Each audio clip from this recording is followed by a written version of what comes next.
Okay, I'm going to knock on the table because I'm missing a gavel today, so y'all better behave because otherwise I'll just have to yell. But anyway, welcome everybody to the Transportation Committee, Friday, March 27th at 1 p.m. I'm going to first turn it over to Francesca to discuss these new toys in front of us. Thank you, Chair. So in front of you is our new conference unit. This device will replace your iPad and your microphone, combining them both into an integrated system and improves the audio and visual experience during the meeting. You'll still use your remotes to request to speak and to vote. To speak, once you're recognized, press the red button in the center of the unit and activate your microphone, and then you'll press it again when you're finished. On the top left of the screen, you'll see two tabs. The discussion tab mirrors what's on the room display, and you can double tap to make it full screen and double tap again to return to the menu. The Documents tab contains the agenda and all the attachments, so tap the item left column, tap any item in the left column to view it. Please note the devices do not have internet access, but if you have any questions or run into technical difficulties, we have staff on hand to assist. Thank you. And just for clarity, Francesca, I believe that for this meeting, we will just be waving our hands to speak, not using the remotes. The remotes will be used to vote. Is that correct? Or? Yes, thank you. Okay, my mistake. Just to be clear. Thank you. And with that, can I please have the instructions on how to use the translation services? Good afternoon. Announcement from interpreter. To use the interpretation feature, please scroll to the bottom of the Zoom screen where the meeting controls are. Click on the interpretation icon world and select English as your language. If you're joining through the Zoom mobile app, cell phone, tablet, etc., please press the ellipsis, then interpretation, and then choose your language. Finally, click on mute original audio to not hear the original Spanish flow in the background. Headsets are available for interpretation. If you're in the meeting room, please check out a headset from the receptionist in the lobby. Buenas tardes, aviso por parte del intérprete. Para hacer uso del servicio de interpretación, favor de desplazarse a la parte inferior de la pantalla de Zoom, donde aparecen los controles. Haga clic en el icono de interpretación, globo terráqueo, y seleccione Spanish, español. Si está utilizando la aplicación móvil de Zoom, celular, tableta, etc., presione los puntos suspensivos, luego interpretación y luego el idioma. Si no desea escuchar el audio original en inglés en el fondo, por favor seleccione Mute Original Audio, silenciar audio original. Contamos con auriculares disponibles para el servicio de interpretación. Si se encuentra en la sala de reunión, favor de pedir auriculares con la recepcionista en el vestíbulo. Gracias. Thank you. Thank you. I would like to take a moment to acknowledge the land that we call home. The tribal nations of the San Diego region have historically faced injustices. We acknowledge the harmony that existed between the land, nature, and its original peoples who have since endured displacement, persecution, and systemic oppression. We pay our respect to the unceded territory and homelands of the 18 tribal nations in our region, the most in any county in the United States. From 4 cultural groups, the Kumaya-Degueño, the Lisueño, the Capoeño, and the Coilla. This land has nourished, healed, protected, and embraced them for many generations in a relationship of balance and harmony. As members of the SANDAG community, we acknowledge this legacy. We aspire to learn from indigenous traditional knowledge and experiences in undoing the injustices of the past. Now, please join me in the pledge. Ready? Begin. I pledge allegiance to the flag of the United States of America and to the republic for which it stands, one nation, under God, indivisible, with liberty and justice for all.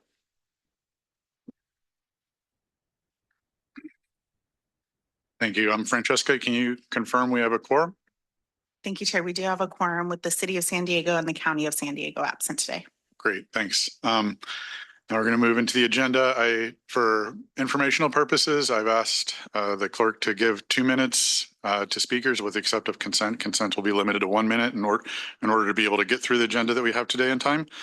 With that, Francesca, let's move into the first public non-agenda comment speaking. Thank you, Chair. We'll start with allegedly Audra, followed by Mark.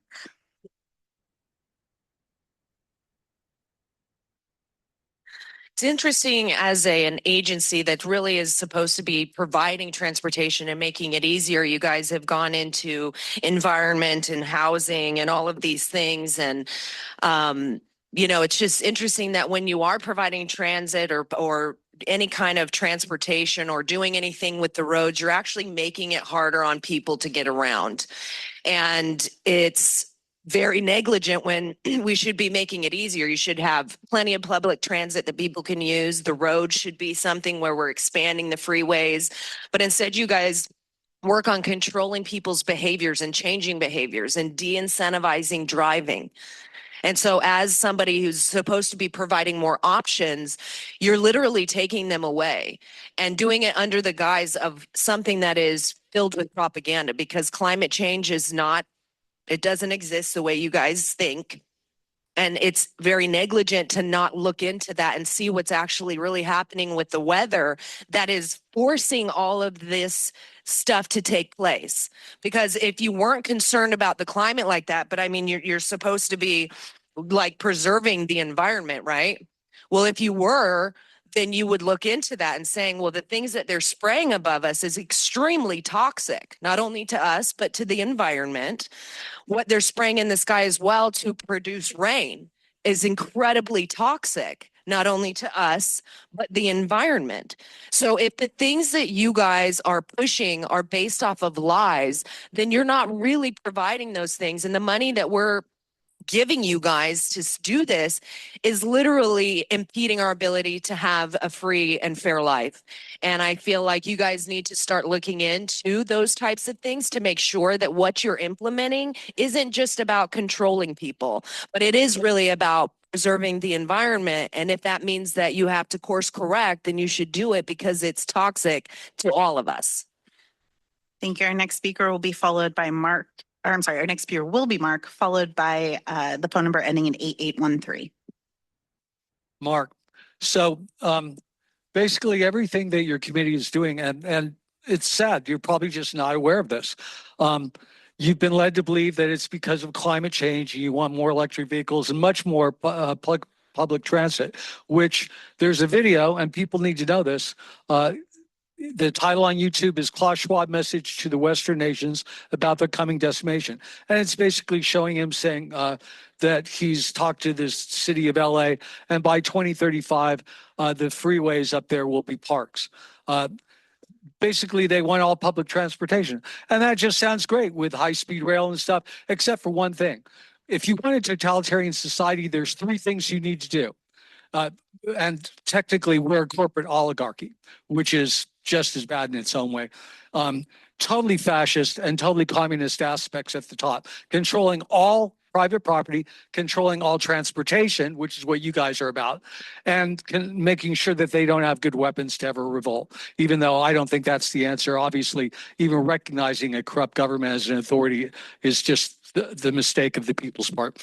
But so people need to see Rosa Koire behind, these are YouTube titles, Rosa Koire, Koire, Behind the Green Mask, UN Agenda 21, part 1 of 4. People, and you guys, anyway, I don't have much time. You guys, 34 seconds. You guys are implementing Agenda 21 and you don't realize it. You're going to have people on public transportation. If whatever you think's the worst thing the government could ever do to you, what if they just killed your firstborn child and everyone revolted and said, we don't want this? What could you do if you are stepping onto public transportation and don't have any good weapons? What could you do? You could not do anything. What are you going to do? Walk up the metal detector at the rail station, won't let you on with your weapon, and they just shut down. AI says they're going to. Thank you. Your time has expired. Our next speaker will be the person with the phone number ending in 8813. You can go ahead. Hi, Francesca. This is Consuelo. 8813 is Consuelo. Okay, so let's see. Here in our beautiful county of San Diego, we have so many rarities, like no other county in our state. I'm here to remind y'all that we don't need, in many of these meetings, they're partnering and they're consulting with other counties and cities and other parts of the country and state. And at this point, you have to realize that this is all for the line down of the blueprint of the United Nations Agenda 21 for the 21st century. And, you know, I have to remind you guys of this because in every meeting in our county, every government agency meeting within our county, there are measures being taken that are entirely against what is in the best interest of our county. For example, the bike lanes, those are inequitable and a waste of money and real estate. Besides, like I mentioned in the earlier meeting, it's just like the crackheads who use it, not for nothing. And not only, but just the majority of the time, it's that demographic that uses it. So the obvious thing, like roundabouts too, and other forms, like Audra mentioned, it's just to control the people's movements and to shape their behavior. And that's just so obvious. It's amazing that y'all are like catching on yet. So what else do I have here? I'm also here to remind you that, there are so many things that a lot of you people are in charge of and you call the shots for. And this is just a side note. If you're drinking diet soda or you brush your teeth with fluoridated toothpaste, you are in no shape to maintain office. Your cognitive and neurological functions have been compromised by poisoned by things like the fluoride and the aspartame found in. Thank you. Your time has expired. That concludes the public comments. Thank you. Antoinette, do we have an agency update? Yes, we do. Good afternoon. Antoinette Meyer, Senior Director of Regional Planning here. I know many of you are here this morning for the board meeting. So first, I want to thank you for dedicating an entire day to SANDAG meetings. And I also want to thank those of you who joined us for the board retreat in Hamul last Thursday and Friday. I think we had a really, really great discussions, went into a lot of detail on the Transnet program, the accomplishments that we've had over the years, some of the challenges we're facing and opportunities for moving forward. We also had really in-depth conversation about express lanes and the 2 express lane projects that are moving forward. And both of those are going to be coming to the Transportation Committee as topics over the course of the year as well. Wanted to let everybody know that the Executive Committee approved the recommendation to transition some of the SANDAG working groups that reported into the Regional Planning Committee and the Transportation Committee to technical task forces. And we met with your city managers this week. We're doing this quarterly now, and they're advising us on who from your cities, which staff members are the right staff members to participate in those task forces. 3 that are forming right now, 1 around housing. We'll be talking a lot about SB 79, getting ready for the next RENA cycle, 1 on emerging technology and transportation trends, and then the other on community engagement for the express lane, so getting input from communities on the express lanes projects. Speaking of SB 79, for those following it, the California Department of Housing and Community Development issued guidance last week, and unexpectedly, it was a bit of a surprise. We were planning actually to release the draft map of the TOD locations this week, but after reviewing the guidance, we're holding off on that and considering the best next steps. There's a conflict between the guidance and the bill language itself, the law. We're having our legal team take a look at that. Big topic that we discussed with your city managers as well. And we'll continue to keep you updated on what we think are the best next steps. Our SB 375 reform bill, which we've talked a lot about over the last 6 months, it is now in print. It is Senate Bill 1087. And as a reminder, we've been working with the other big MPOs across the state on this bill. We hired the bill's author, Steinberg, to help facilitate conversations with stakeholders around the state. It will extend the timeline that we do the sustainable community strategy from every 4 years to every 8 years. So that will free up some resources for us to actually implement and not always be in the cycle of planning. And it will also streamline how we work with the Air Resources Board, who is the regulatory agency over the sustainable community strategy. The goal is really to spend less time on planning and modeling and technical methodology and more time implementing the projects that everybody cares about and wants to see implemented. A couple of capital project updates, 2 related to LoSAN. The California High-Speed Rail Authority will serve as the NEPA lead agency as delegated by the Federal Rail Authority. So that's a big step that we have the NEPA lead in place, an important milestone so that we can get the environmental process moving forward faster. And then 11th Street, the Delmar Bluffs Phase 5 project, there's upcoming placement of a permanent cable railing along the east side of a newly built drainage channel at 11th Street, and this is for pedestrian safety. So we wanted to flag that for you in case you hear about it. University Bikeway, we started construction and had a groundbreaking on that. It's a 2.8-mile bikeway project on University Avenue that will connect Mid-City and North Park to La Mesa. And then speaking of biking, wanted to let you all know that the registration is now open for Bike Anywhere Day, and that is going to be Thursday, May 21st. Pit stop applications are open. Many of your cities have historically signed up to host a pit stop for Bike Anywhere Day. So if you are interested in that, applications are due by the end of this month. So you can go on the SANDAG website and apply to be a pit stop host. And then last but not least, our offices are closed on Tuesday, March 31st. Just wanted to make you aware of that. Thank you very much, Chair. Thank you. Do I have any committee members that are interested in non-agenda comments? Seeing nobody up, that then moves us on to consent. Francesca, do we have any public comment on consent? Yes, thank you, Chair. If you're a member of the public who'd like to speak on consent online, please raise your hand now. We have 2 people in the room. We'll start with allegedly Audra and then go to Mark. I have to question your ability to make decisions when you guys can't acknowledge the reality of what's taking place. And so when you're making any kind of transit improvements, I think that you are equipped to make that kind of a decision, especially when we are supporting Scott Wiener, who has sex with children. Let that sink in.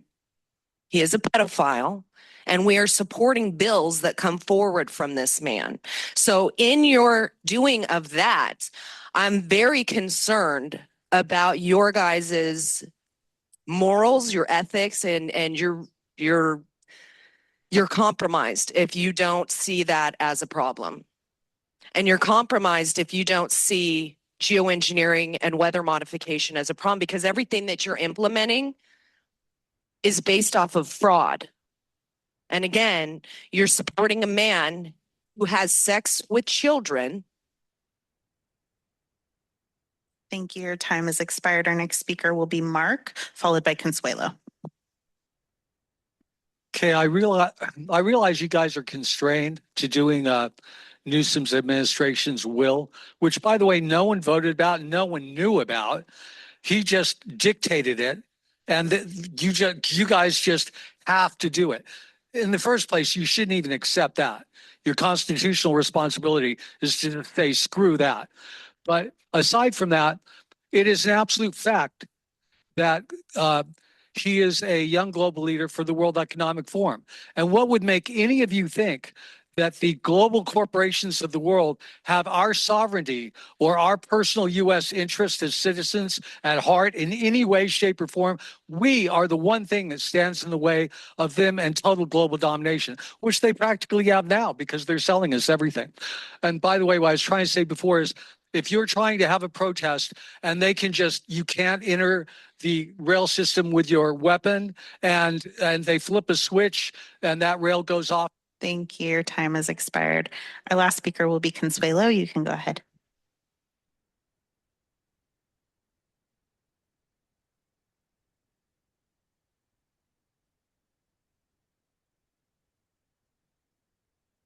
Consuelo, you're self-muted at the moment. Oh, I'm sorry. Okay. So you're on the first item? Consent. Consent. Okay, I wasn't paying attention. Okay, well, I will try to stay on topic and just remind the ones listening that, we live in abundance. There's an abundance of oil. There's an abundance of gas, of coal, of food, of water. There's an abundance of energy everywhere.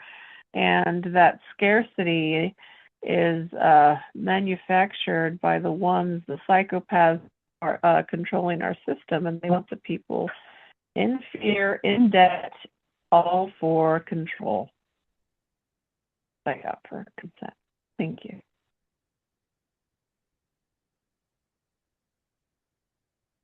Thank you. Thank you. That concludes the public comments. Thank you. Excuse me. Anybody on the committee? Yes, Mayor Sanchez. Thank you. I'd like to move approval of the consent calendar. Thank you. Do I have a second? Second by Mayor White. Please vote.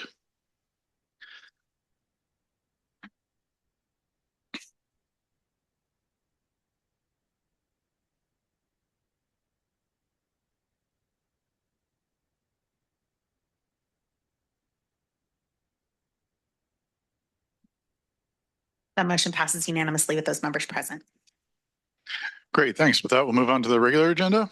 We start with item number 4, transit fare change study. I see Brian down there, and I believe Mark and Ayuda are going to be there as well, but I'll let Brian introduce. All right, thank you, Chair. Thank you, committee. Mark and Ione and I, Mark from MTS and Ione from NCD, are here to talk about the transit fare change study. This was brought to you back in October, just with an update that it was about to start, that MTS had voted back in February, I think, of last year to start a study, and NCD quickly jumped on the bandwagon and also asked us to look at their fares as well. And so since SANDAG's Transportation Committee has ultimate authority on the fare ordinance, we kind of help lead this study. But again, MTS and NCDD had both asked us to look at checking out the fares and looking at ways to help shore up their revenues. Mark and Ione will be talking a little bit about the reasons for why they did this. Request did come to us with the fiscal cliffs and budget issues that they're having. And then they've both been doing a lot of public outreach, and we'll be talking a lot about the public outreach that they've been doing. But I'll just kind of give a quick update on the outreach, or I think I skipped a slide, sorry. Yep, here we go. So the transit fare change study steps, it's a slow process. We did a lot of data collection, got the fare box revenue numbers and ridership numbers from MTS from last year. That helps us inform our model. Our chief economist, Naomi, was able to produce a model that will be able to provide, and is then providing, data to MTS and NTD on plugging in different packages. So if there's various packages that they'd like to look at, we can run that in the model and then provide them with some outputs that tell them what kind of ridership and revenue changes they could expect from that. She had a lot of learning on how to do that. There's kind of an industry standard practice on how to do these models. It's a very complicated model. She did a lot of peer review on this, to trying to understand exactly what consultants have been doing on these models for years, and looking back at old studies and research studies to try and do it. But I think she did a fairly good job on that. And we'll be coming back in May and June if there are proposed fare changes that you guys would actually vote at that time. And we can bring Naomi to talk about the specifics of the model. But it is an important part of informing MTS and NCDD on what the packages mean to them in terms of their ridership and revenue changes. So, we started developing some fare change scenarios. They've had discussions at both of their boards and committees to talk about this over the last 6 months, and are continuing to. Naomi's group did some modeling analysis to help provide them some numbers. And then ultimately their boards would vote to recommend that the Transportation Committee consider updating the transit fare ordinance amendment. And that would come back to us ultimately with their recommendations on that. Through this whole process, though, public outreach has been a key component, and I'll talk a little bit about that. We started back in October and November, and MTS and NTD together at that time, we had one survey out there that folks could do online. They did a ton of outreach at transit centers and some workshops. Then at that point, we kind of took that feedback back, and they started developing some of the packages. Then they went back out to the public again to show them just those 2 packages and get their feedback on that. And we're going to talk a little bit about that. Coming up in this spring, we've got some of these options. Again, these are just the 2 packages that we'll talk about here. We're just high level just to get the public's reaction. But next month, when they go to their boards, they will have very specific proposals for them to vote on at that time. And then if these are approved and go into effect, it likely wouldn't go into effect till later this summer. And so with that, I'm going to hand it over to Mark to talk about the filling the gap. All right, thanks, Brian, and thank you, committee. So I think it's helpful to look at fare changes that we're looking at possibly doing as part of a bigger strategy for extending out the financial cliff that we have that's scheduled to hit in 2028, where our budget will be out of balance. And so we'll need to find some solution by then. Our plan is to try to extend that out a couple more years to buy us some time to find more sustainable sources of revenue at the federal, state, and local levels. But really, this is all about buying us time for a couple more years and extending out this fiscal cliff until 2030. To do that, we need to find about $528 million. And we're looking at 4 different pieces of the pie, so to speak, on how to do that. One of which is transferring non-essential capital funds over to operations. We're also looking at using some of our reserves as well as some funding that we've received from the state government through SB 125. That's about $173 million. Then there's some miscellaneous operation expenses that we're looking at, belt tightening, freezing positions. It's things that we're doing administratively. But then there's also this slice of the pie that we're looking at today, which is fares and service. And that's $93 million, which equates to about $23 million a year that we're looking that we need to find between service levels and fares. And so those are the two primary ways that MTS has specific control over the level of fares that we have, and then the levels of service. So what does $23 million mean in terms of fares and service? Well, it represents about 26% of the current fare revenues that we collect. We collect a little over $90 million a year in fare revenue. So overall budget, it comes from federal government, state government, local sales tax revenue, and then fares, right? But if you compare that to service levels, you see this $23 million equates to all Saturday bus and trolley service at $8.2 million. All weekend bus service, that equates to $24.2 million. All service on the Blue Line, 7 days a week, $22.3 million a year. And then all Green and Orange Line service 7 days a week per year, that's $23.5 million. So just wanted to show you the order of magnitude here of what we're looking at in terms of finding this revenue to extend out the fiscal cliff. Now I'll hand it over to Ioni.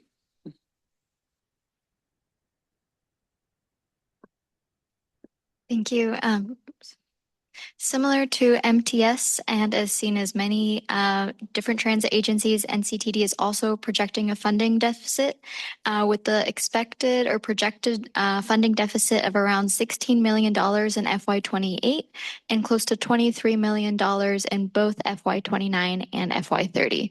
In the first couple of years, the projected funding deficit is primarily capital. However, we do anticipate to experience an operational burden as well. To close this funding gap, NCTD is also exploring a variety of different options, including shifting eligible capital to cover operational costs. Only a portion of NCTD's capital resources can be used for operational purposes, however, so this would truly only be a short-term solution and it wouldn't cover the entire projected deficit. In some cases, similar to MTS, we can use reserves, but again, this is only a short-term solution as once these reserves run out, we will still have this projected deficit. We do have various TOD projects underway that we're excited about. However, these lease revenues won't be realized for another couple of years, and what we will get from those will be nominal compared to the entire projected deficit. In transit, under these circumstances, as mentioned, typically what we can do is look at this trade-off between reducing service and increasing fares. Reducing service could mean a variety of different things. It could mean reducing the frequency of routes. It could include elimination of entire trips or routes, or shortening the service span of these routes. In order to avoid this, this is really why we're looking at this potential for increasing fares. Then I'll pass it over to Brian. Thanks. So with that in mind and both boards' directions for us to move forward at looking at ways to increase fare revenues for both of them, last fall we went out to the public and just started asking some basic questions of, what do you value most in terms of your fares, in terms of service, what's most important, service or fares? We did a ton of outreach, like I had mentioned before. We had 5,700 responses on the survey. That was pretty massive. We've never had a response that high. But some of our high-level takeaways from that was the riders do really prioritize their transit service levels over the cost to ride. That keeping the frequencies as they are today, or with the chance to actually increase frequencies, is really more important than the cost that it is today. We heard, and I think we heard at the board meeting this morning, and we've heard at the retreat, and we've heard a lot of times, preserving the youth and the YOP fares is a huge component, and that's going to stay no matter what. But both for youth and senior pass prices, trying to preserve those prices as much as possible while others pay more was something that they did kind of all agree on. Even at the various different income levels and the fare rider types, they across the board kind of felt that, they're willing to pay a little more if it does help the youth and the seniors. A lot of them did, I said, hey, what if we phase this in over a couple of years? That was very popular, obviously, rather than taking it all at once. And then folks did kind of talk about favoring increases at the one-way and day passes are okay rather than over a monthly pass. But, we'll talk about a little bit of what that actually means in terms of the reality of fares. So during this whole time, and staff's been meeting every 2 weeks together with the three of us and our economists to talk about all this. During our data collection, we wanted to have a look at the peer agencies across the country. San Diego is on the left for our regional pass price. And then some of our peer agencies around the country. Our adult one-way right now is $2.50. The day pass is $6, and the monthly pass is $72. And just to remind folks that fare capping did come into play when the Pronto system was implemented back in 2020. At that point, folks could, using your Pronto card and adding $5, $10 at a time. You could tap each time and ride for $2.50. If you rode 3 times in a day at $2.50, your fare that day would actually be capped at $6. And the system's smart enough to then track you day after day throughout a month. And if once you hit $72, the system then knows that you've paid the monthly price and caps you at that 72, so you don't pay any more. The senior disabled Medicare pass is essentially about half of this, or actually $36 right now. And so that does a similar process as well. But looking at some of the other agencies across the country, their one-way fares, range from $2.50 up to $3. The day pass ranges from $5 up to $7. And then the monthly pass, that's like kind of the biggest discrepancy for us, ranging from the lowest at $85 all the way up to $126 in Dallas.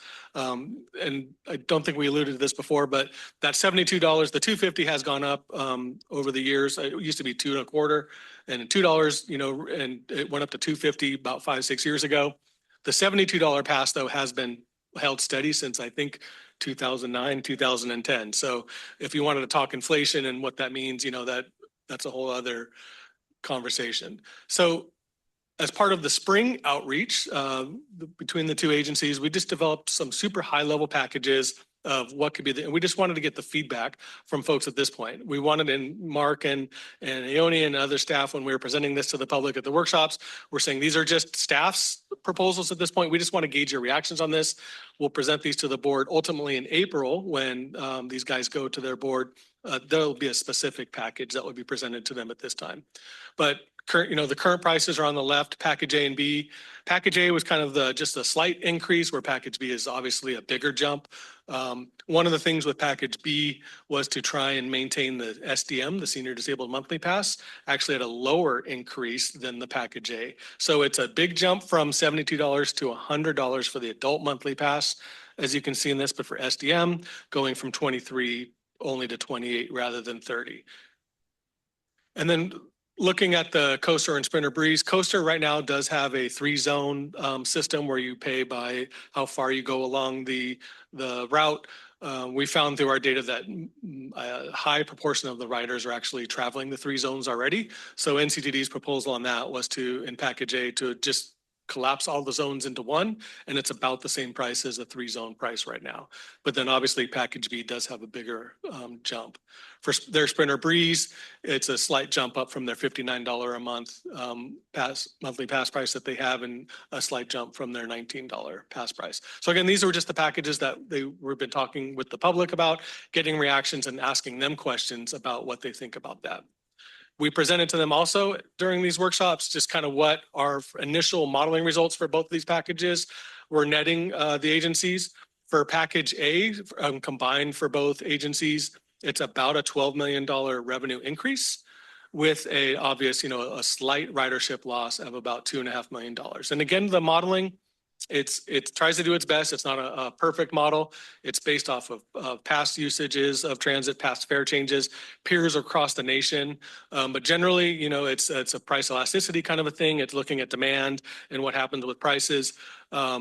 when you increase the price of something, people will probably use it or buy it a little less, but not so much that you'll actually lose revenues. And that generally holds true for transit, unless you maybe tripled the price of transit, right? You probably would have a massive decrease and you'd actually end up losing money on that. But with the modest increases that are proposed in this, the expectation is that a pretty significant jump in revenue with a minor drop in ridership. And this is all without knowing what's going on with gas prices and anything else. We try and just hold the model steady. If you try to introduce all that into the model, it just makes it that much harder. I don't think Naomi has the bandwidth in our team to do a model that's that complex. Just looking at some high-level comparisons between packages in A and B. Package A does have the lower adult fare increases, but higher SDM monthly pass prices. It does have a lower day pass and one-way fare. It does have a lower annual revenue, but would likely have more service impact potentials to both agencies. And again, like I said, a lower projected ridership loss. While package B, with a higher jump, this does have a much higher revenue increase potential for the agencies at about 18.4 million, with again just a slightly modest ridership loss to them. And again, so this one has a much higher adult one-way fares, but a slightly lower monthly pass price in comparison, a steeper increase in the adult day passes on the one-ways. And then, like I said, a higher annual revenue, but probably likely fewer service impacts for the agencies where this is helping to fill those gaps for them. So with that, I'll turn it over to Mark, who will talk about, how we took these packages and brought it out to the public. A few of the goals that we had with the engagement is, we really wanted to listen to reactions from the public, see what they thought about this, see if they were just going to walk out of the room on us with these types of pass increases. We wanted to identify a tolerance to increases to see if this was just way too high or we were in the ballpark, and just really get a feel for the room at some of the workshops that we held. We wanted to hear some of their thoughts and concerns over the different pricing that we introduced. And then ultimately what our goal is to help inform a final package that we can bring back to our board of directors for consideration next month. And we did our outreach 3 different levels. So we had in-person workshops. We held 5 of them. We had about 80 participants total throughout our service territory. And I think really having these workshops was very helpful because we could really get into the dialogue about what people thought about on a person-to-person level, and having small group discussions was really helpful, and really being able to tell the story as to why we're looking at increases to our fares. But we also wanted to make sure we cast a wide net with an online survey, and so we had over 800 responses to that. And then we also wanted to go talk to our riders directly, and so we did some table topping at our transit centers as well. And over all 3 levels that we were doing public outreach, the responses kept coming back, and they were pretty consistent with what people were telling us. And even after seeing these 2 packages with increases, people still favored keeping service levels as high as possible, even if they have to pay a little bit more. Between the 2 packages, package A and package B, it was split pretty much evenly between the 2 packages, about 50-50. We saw that on all 3 levels of outreach. Senior riders tended to favor package B a little bit more because it did have a smaller increase to the SDM fare. People did really want to see a phased approach, particularly if we were going to go toward the higher package B.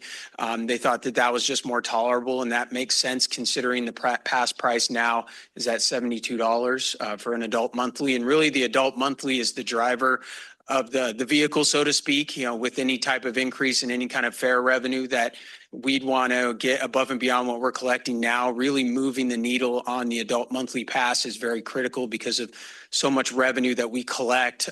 Between the adult categories, it's about 88% of the revenue that we collect. So really moving that adult monthly pass is critical to this process. And there wasn't overwhelming support for eliminating fare capping, as Brian talked about earlier. I think people, particularly people that ride 5, 6, 7 days a week, it really values them because, they are riding most often and they do benefit from that.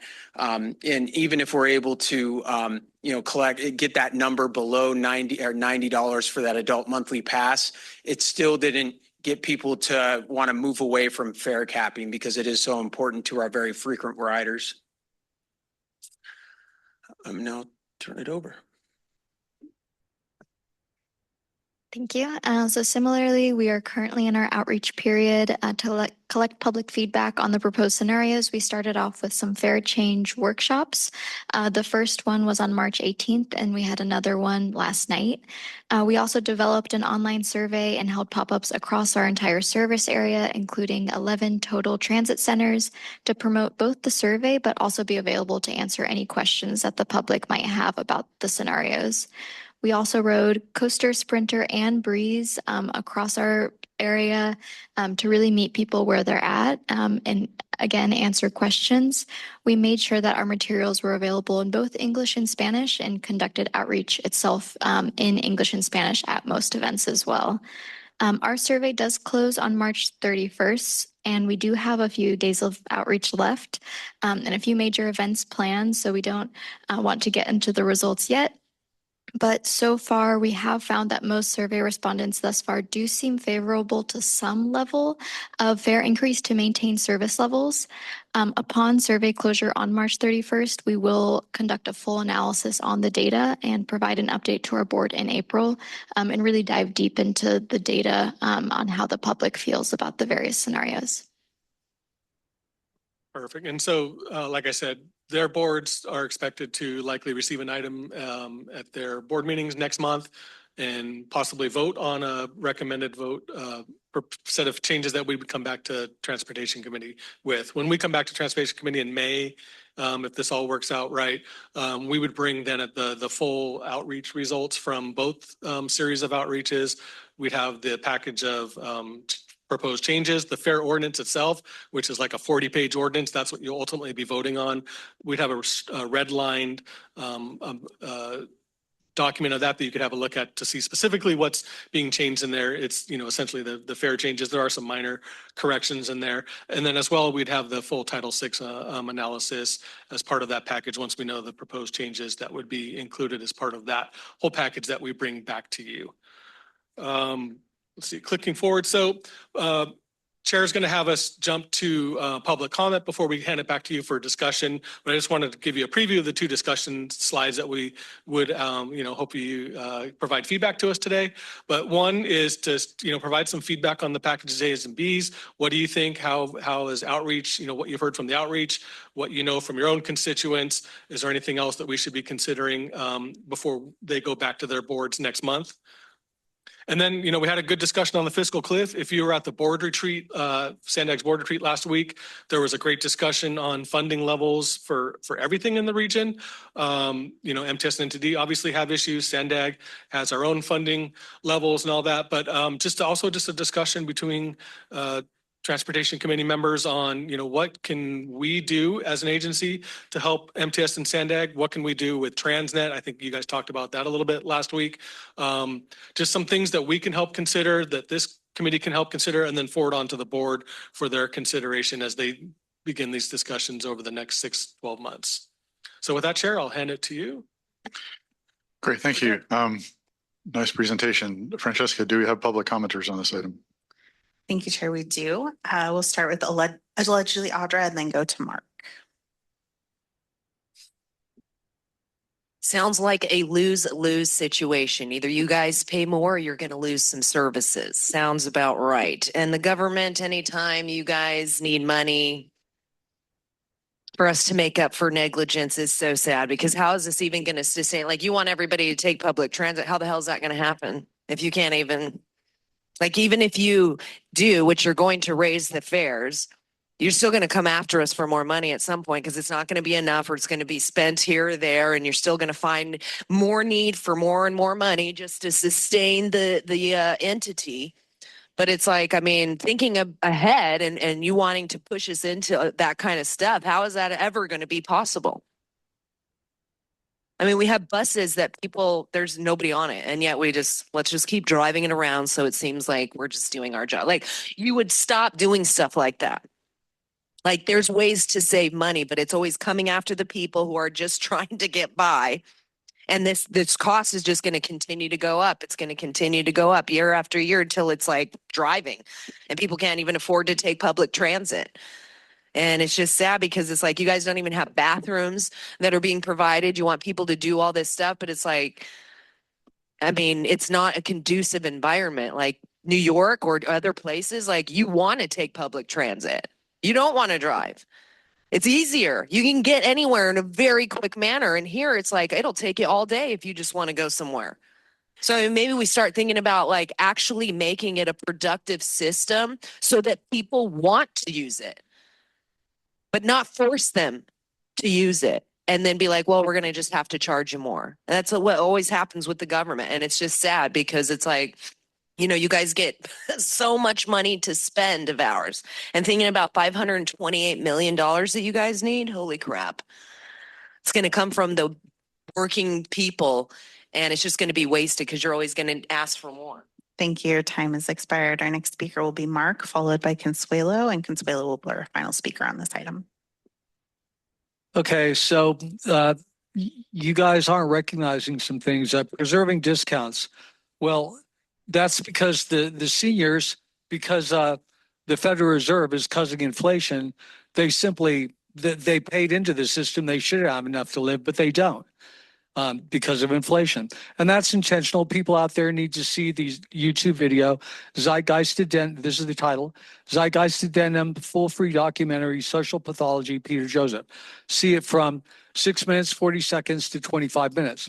So instead of telling Newsom's administration that they're asking you to solve a problem that's unsolvable with this corrupt system. And the wealth inequality, the wealth distribution curve is just absurd. The lower half of the population is completely in poverty. So what's going to happen, of course, though, is that more and more people are going to be forced against their will to take your bus systems and rail or whatever. And I wouldn't be, I was excited about high-speed rail when I first heard about it. It's not that it couldn't have been a good thing. Unfortunately, I've heard that there are videos about why it's not sustainable and it doesn't really work well. You have to replace a lot of the parts regularly. It costs too much to make. It costs more oil to make green energy, like windmills and stuff and solar panels, than to just use oil. So it's a lose-lose in a lot of ways. You're doing what the EU's already done. And the people were so happy there that they did Brexit. And then they discovered they couldn't even get out because the rest of Europe would not go back to accepting them the way it was before, when it was a really wonderful place to go and visit and live. And you're going to turn us into that exact thing. So I'm not against some high-speed rail or any of this, but you're going to where it's going to be all that. And you should see that. And your children are going to have to live in the totalitarian corporate oligarchy you're creating. Thank you. Our next speaker will be Consuelo. You can go ahead.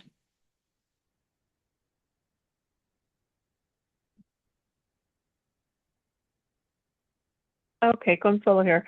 So yeah, no options. And again, it's all for, first off, thank you so much, Mark and Audra, for being there. Total voices of reason. And it's sad that, you know, the majority of our county are not listening in on what, agencies like SANDAG have plans for them to eventually be forced to take. Anyways, but yeah, so no options. And it's just, as Audra mentioned, it's going to be the people eventually paying for it. And again, this is just more, assisting in assisting with the United Nations agenda for the 21st century. And that's in fact what this is.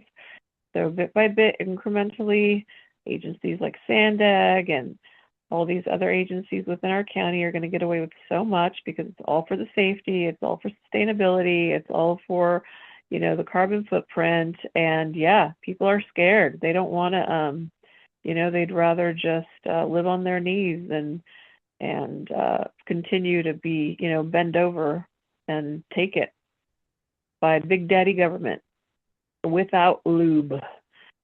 That's all I got. Thank you. Big Daddy. Government. That's you, you know. Thank you. That concludes the public Big comments. Daddy, do it. Thank you. So I don't know if you wanted to put slide 19 back up, if you were looking for input on that. Also, if there are any general questions as well from the committee members. Councilmember Moreno, your hand up. I apologize. I forgot that we have this little guy that. No, we don't. So We don't. it's just wave at me, you know, Okay, and eventually I'll wonderful. see you. Well, Thanks. thank you for the presentation and also the updates on the proposed fare changes. I am sitting before you as an MTS rep.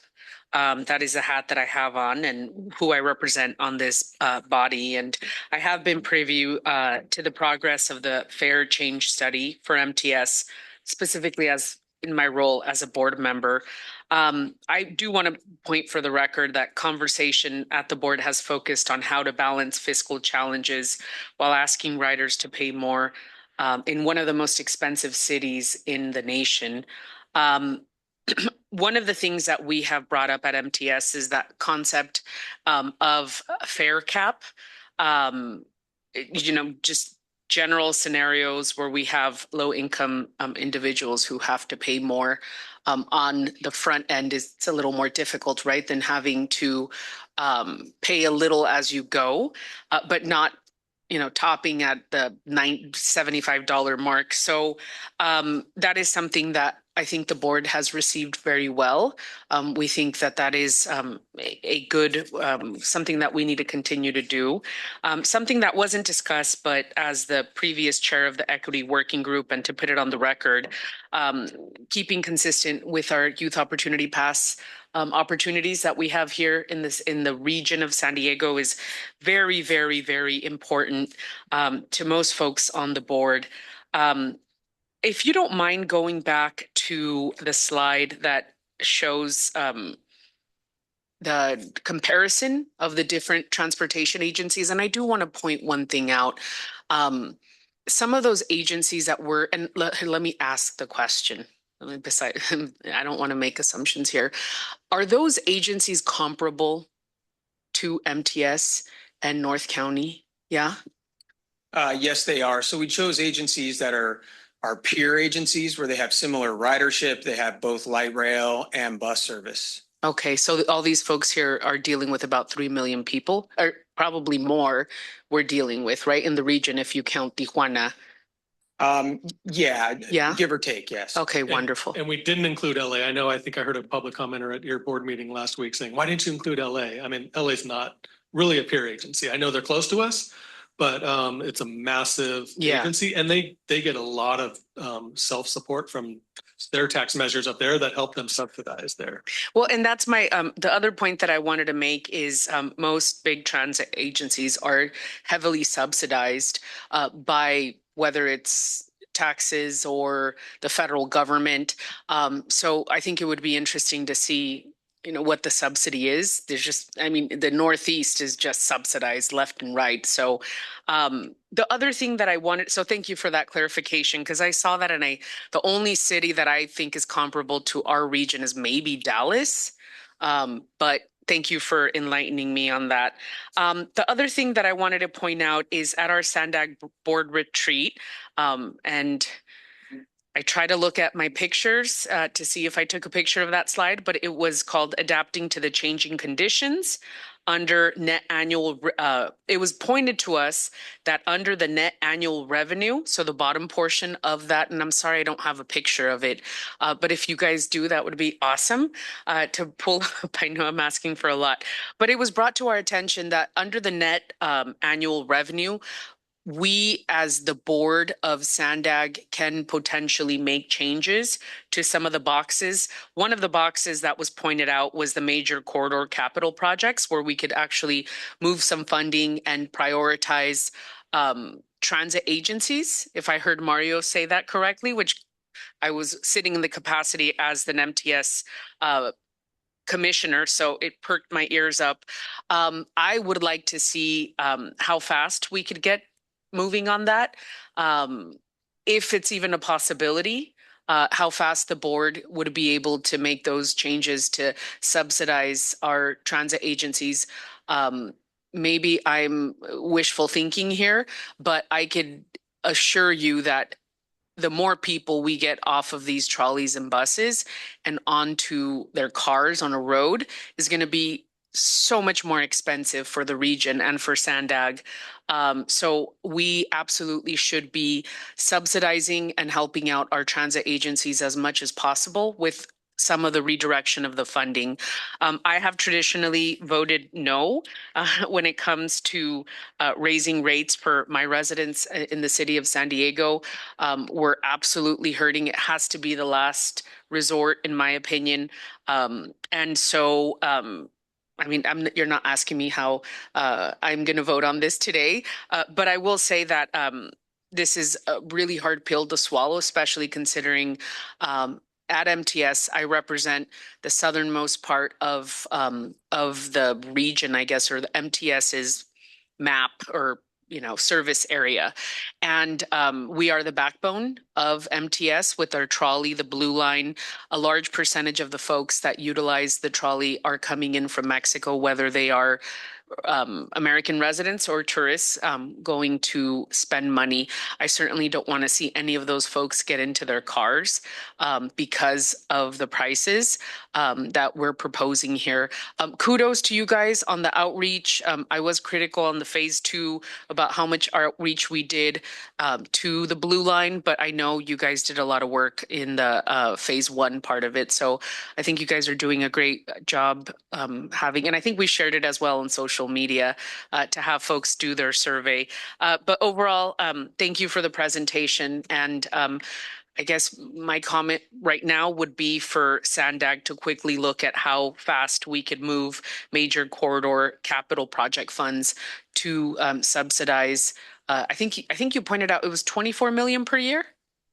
Was that the number on the slide that I saw? Yes. We're just talking about fares here. So for major corridors, the revenue coming in FY27 is $45 million that's going towards projects. And then there's an additional amount of 181 million that's going to debt service. God, I'm glad you're here.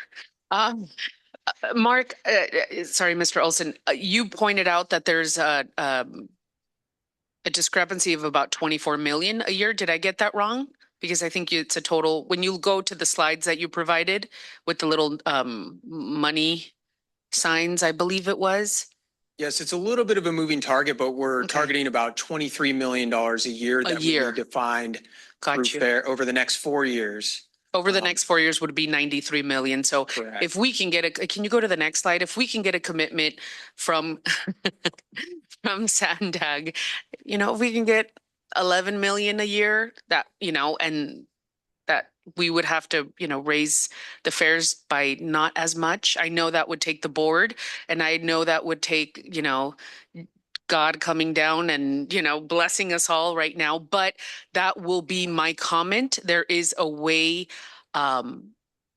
I don't want to say there is a way out of it, because I do recognize that everything is changing. I was the budget chair for MTS. I know that we want to pay our staff more because we want to keep our staff. There also has been, you name it, right after COVID, we've saw inflation go up 7%. Iran is not helping us. Our federal government is not helping us at all. Our state government is, and that's one of the things that we continue pushing at MTS. But I think there is a way to ease the blow, I guess you could say, for this number. And I think we discovered it at the board commission, and that's what I would task the transportation committee to look at. That's what I would task Brian Lane to look at. And I'm looking at Antoinette. I don't know if you want to talk about that. I think that there's probably a lot of conversations that are going to be happening over the coming months around Transnet. It's actually really complicated. A lot of the money, and there's not much actually that's not going to debt service, is already used to leverage federal and state funding, and it's dedicated to specific corridor projects. So I think this committee and the board is going to need to have a lot of conversations and get a lot of information on what the implications are for moving money from one of the boxes that isn't locked to another box that isn't locked. Yeah. Well, it was proposed to us at the board meeting, and I certainly want to get on the record showcasing that I think that we should move quickly on this, considering, I don't know, is there a sense of urgency with the board at MTS approving the fair revenue?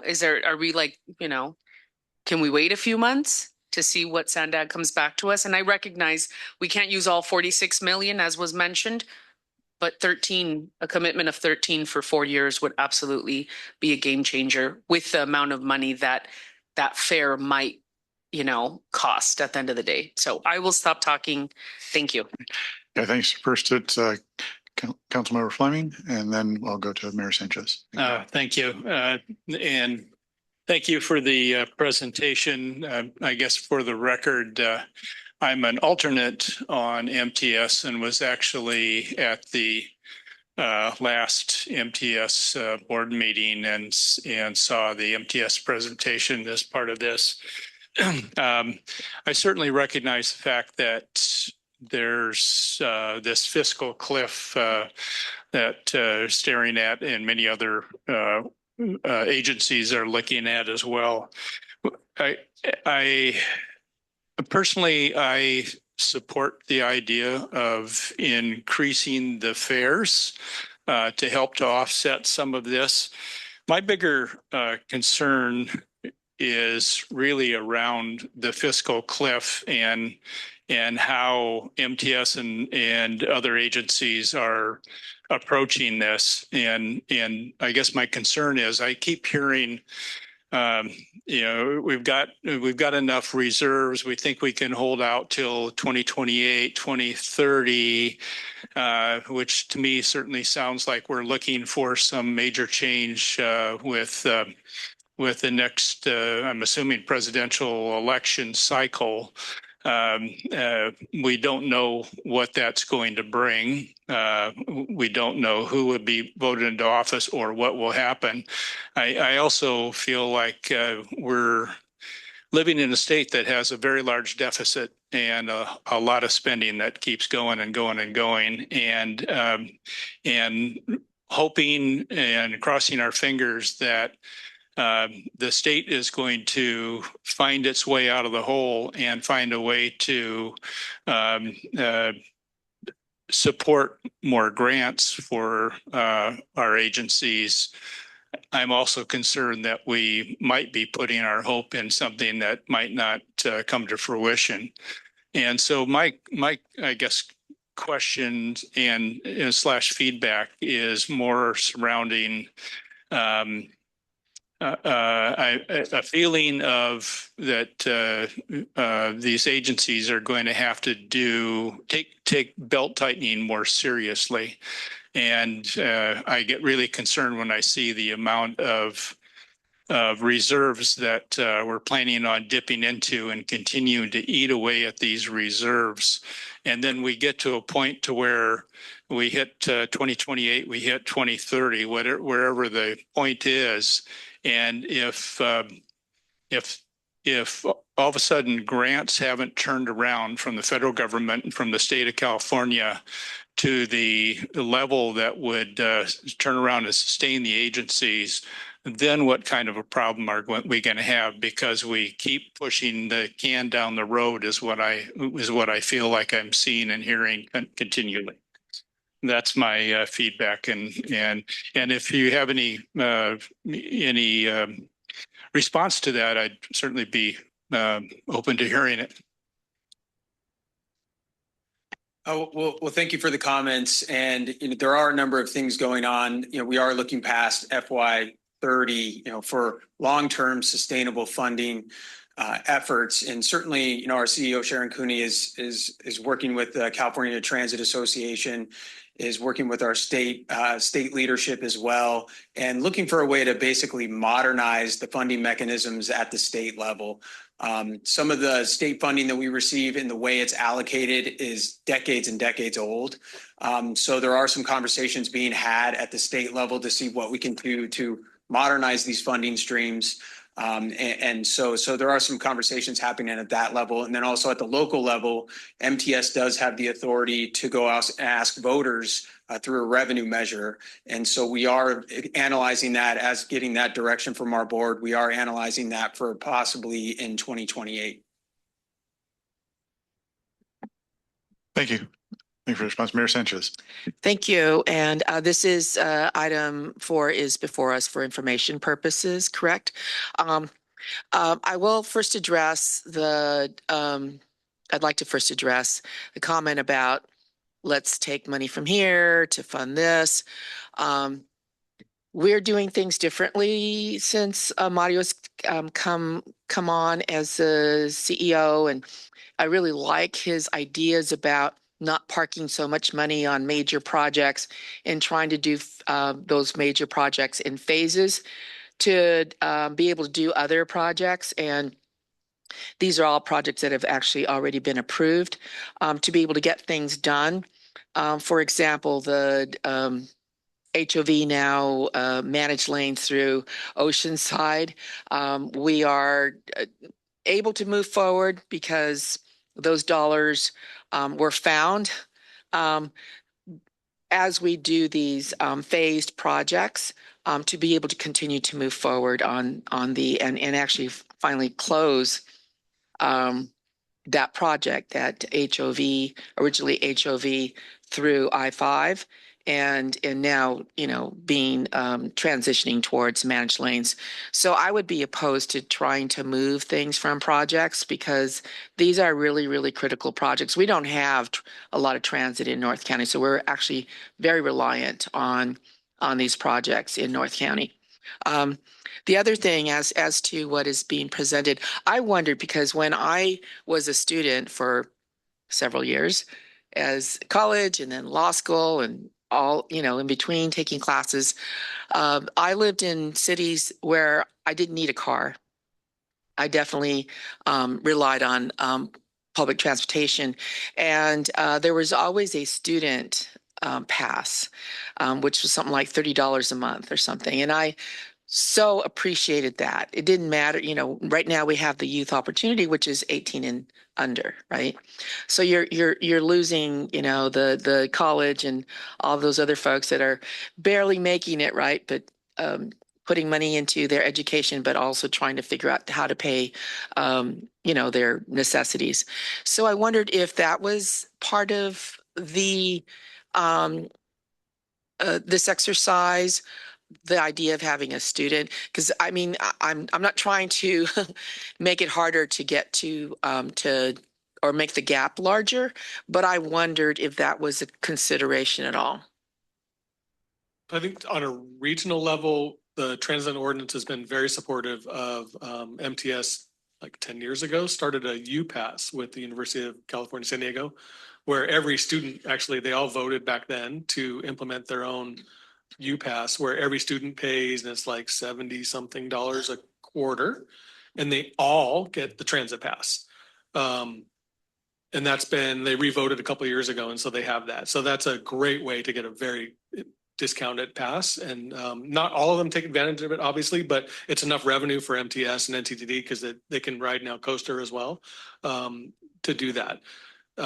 All the universities, I think they have pass arrangements with them where they get a very heavily discounted pass for those students who do want to buy the pass. Okay. And they've been speaking to SDSU has actually, I think, approached them about possibly doing a UPass thing as well. They have to bring it to their student body as well for a vote.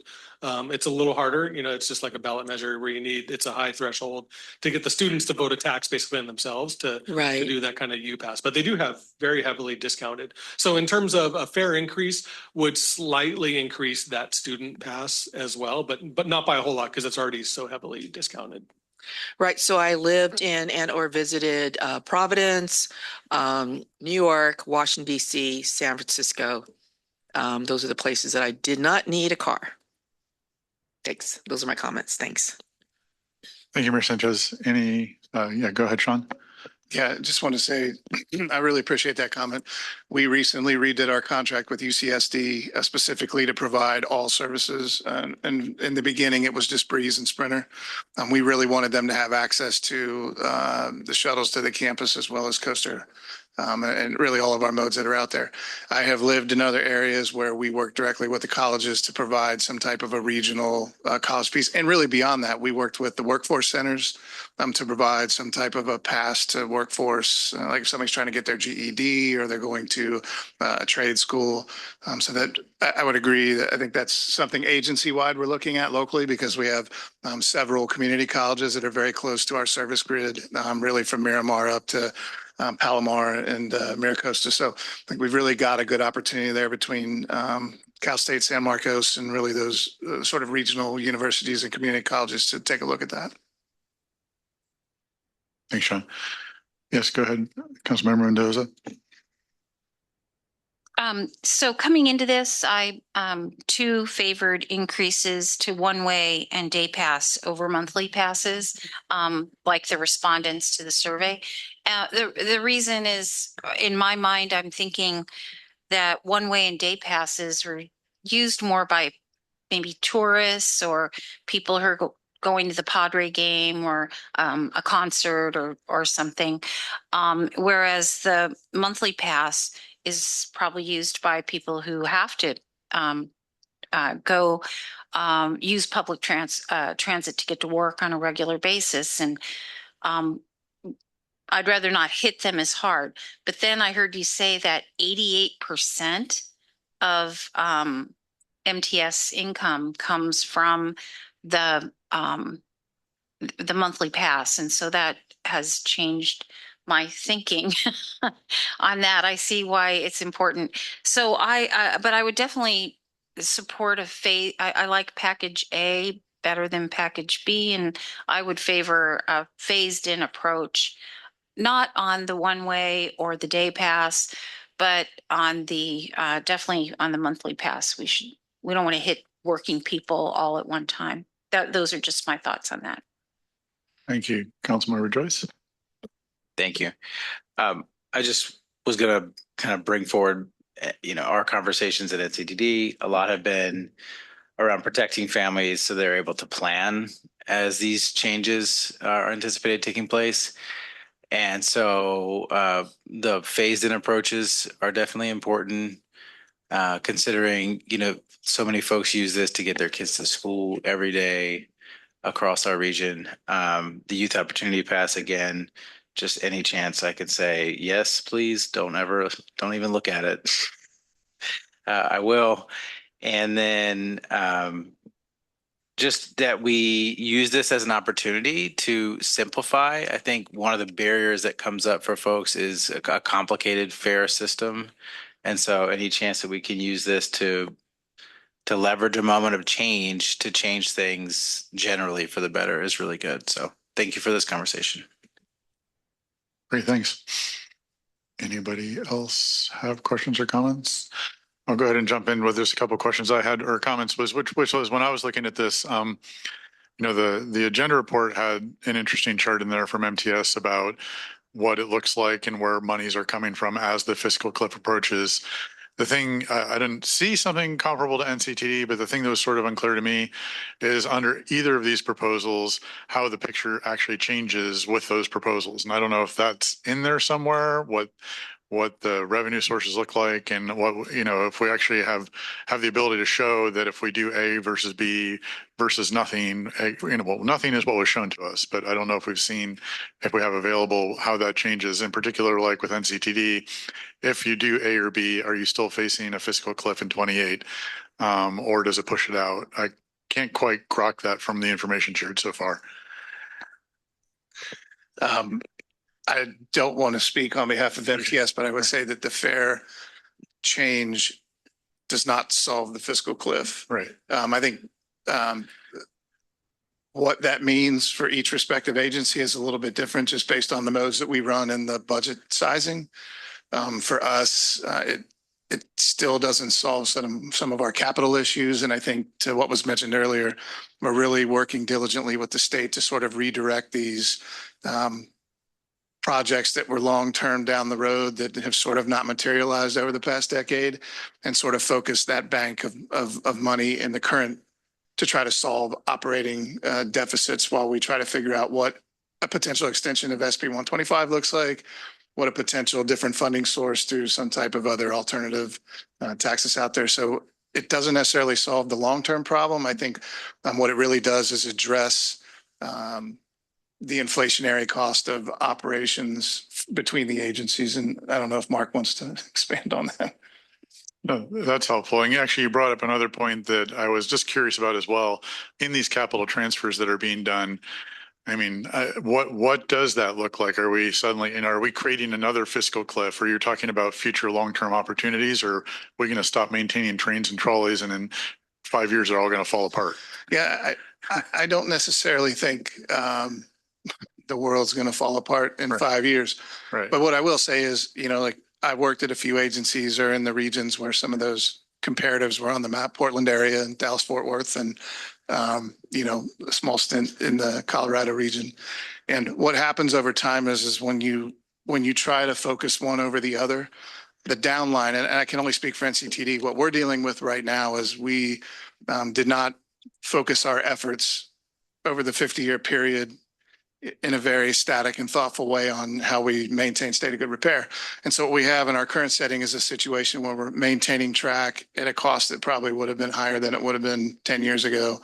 Our buildings have never been touched. So part of our capital plan is our 2 bus facilities and our administrative headquarters has never had any money put into it that we have to redirect. And that's on top of the already year-to-year capital costs of just maintaining those items. And a lot of it is availability of money, right? We're always gonna focus our effort on core services before we have to manage some of our state of good repair. But sooner or later, that's going to catch up to you. Instead of being $5 million a year or $10 million a year for these small items, that list grows to 100. Like our CIP plan right now for the long range is probably close to $1 billion. And that's a combination of all of those things, right? So, I don't think there'll be a situation where 5 years from now, we're not running coaster trains because we can't maintain them. It's just, what will the stations look like?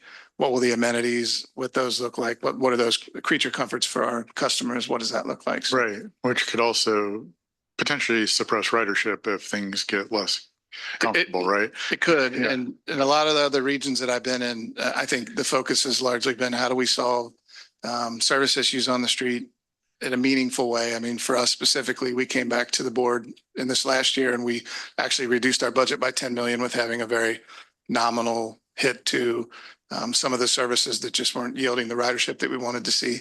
The capital piece with the state, I think, is the big question because we had a pretty decent sized reserve. And then when it was reviewed in the last fiscal year, it was missing a lot of money.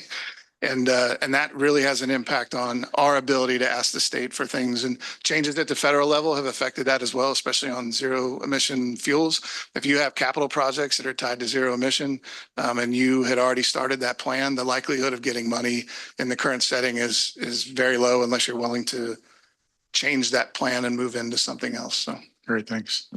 I don't know, Mark, if you wanted to add anything else or not? Yeah, I mean, I would just add that, out of this $23 million a year that we're looking at finding between fares and service, between these 2 packages, one package is 11 to 12 million, the other package is 17-ish million. So it helps, but it's not the silver bullet, but it is an important piece to this pie to extend out this fiscal cliff a couple more years. And I would just also add that there's a lot of other transit agencies in California and throughout the nation that are going through the same thing, and they're actually hitting their fiscal cliffs now and looking at doing, service cuts and fare increases, and they're doing those now. So I think we've been judicious, between the 2 agencies to get us to this point where we can push it out a little bit more, but than some other agencies are. So we have some time, but yeah, it is pretty urgent for us. Yeah, great. Thanks for the input. I mean, again, the thing that was still sort of missing for me is you just made the comment that by doing this, it'll extend out the fiscal cliff by a couple of years, but I can't see that anywhere in the report, how it actually shows that, and how much will option B extend it more than option A, or they have the same extension. So that's just, feedback of, I'm having trouble drawing that out of the reports that were presented to us, which I think is helpful. But I think the conversation, the discussion is very helpful simply because I do think that it seems like, this isn't being done, as has been said multiple times, to remove the fiscal cliff. So even if there are opportunities to come up with other revenue sources by shifting funds around in SANDAG, which I certainly, to Councilmember Moreno's comments that support us looking at that, but I will want to look at it fully informed because this is clearly not, even if we do this, it's not solving the problem. There's still more funds out there to be looked at. But I also believe that, you know, the downside of being in an inflationary high cost time is that everything's going up and it's very difficult to be part of that problem and making the price of everything go up. So whatever we can do to affect the people who need it the most, the least, is I think important, whichever option is like, you know, okay, the people that are depending upon this on a regular basis is the option I'd be inclined to. So that goes back to the point of increasing day fares and that kind of stuff that are for people like me that come down on the coaster once or twice a month. For stuff like that, where we can realize benefit that. The only other comment I would make is just coming back to the being able to shift funds around. You know, clearly we have the amounts dedicated to debt service, but I'm assuming there's also regular amounts that are dedicated to contracts that we've already signed and work that's already ongoing, and that's sort of the data that I'm missing. But, you know, and of course, I don't think this will surprise anybody, but, you know, from my perspective, I personally feel that the 2% that's allocated to bike and ped is too small to begin with. So I would be fighting against any shift of money out of those buckets in future conversations. Okay. Any other comments? This was an informational item only. Thanks for all the comments on I really appreciate a good discussion. Okay, we're going to move on to item number 5 then, which is the Regional Active Transportation Program Cycle 8 call for projects. And I'm going to let Antoinette kick it off. Yeah, so while Goldie and Tori get settled in, I want to set the stage for this conversation. So at your last meeting, we provided you with an overview of the grant programs that SANDAG administers, some of the changes that we're proposing to make, process improvements. And if you recall, many of the grants that we administer aren't SANDAG's money, right? We have a few under the Transnet program. And because it's SANDAG's money, we really control the criteria for that funding. The other programs are other people's money, state or federal government. So this is an example of a state program that we're administering, meaning we have to follow all of the state's rules. However, we do have a little bit of flexibility, and that's where we really want to get your input today. So the state gives us some criteria that we have to incorporate into the regional call for projects, but we have some flexibility with the weighting for that criteria, and we're allowed to add in some additional regional criteria if we want to. So Goldie will share kind of the additional regional criteria we've had in the past and get your input on if you want to continue with that criteria, and we want to know how we should weight the criteria as well. So that's really the focus of today's presentation. Great. Thank you so much. Good afternoon, Chair Zito and members of the committee. My name is Goldie Herbon, and I'm on the grants distribution team at SANDAG. As Antoinette mentioned, the SANDAG grants teams supports and oversees a number of competitive grant programs, including the state's Active Transportation Program, or ATP.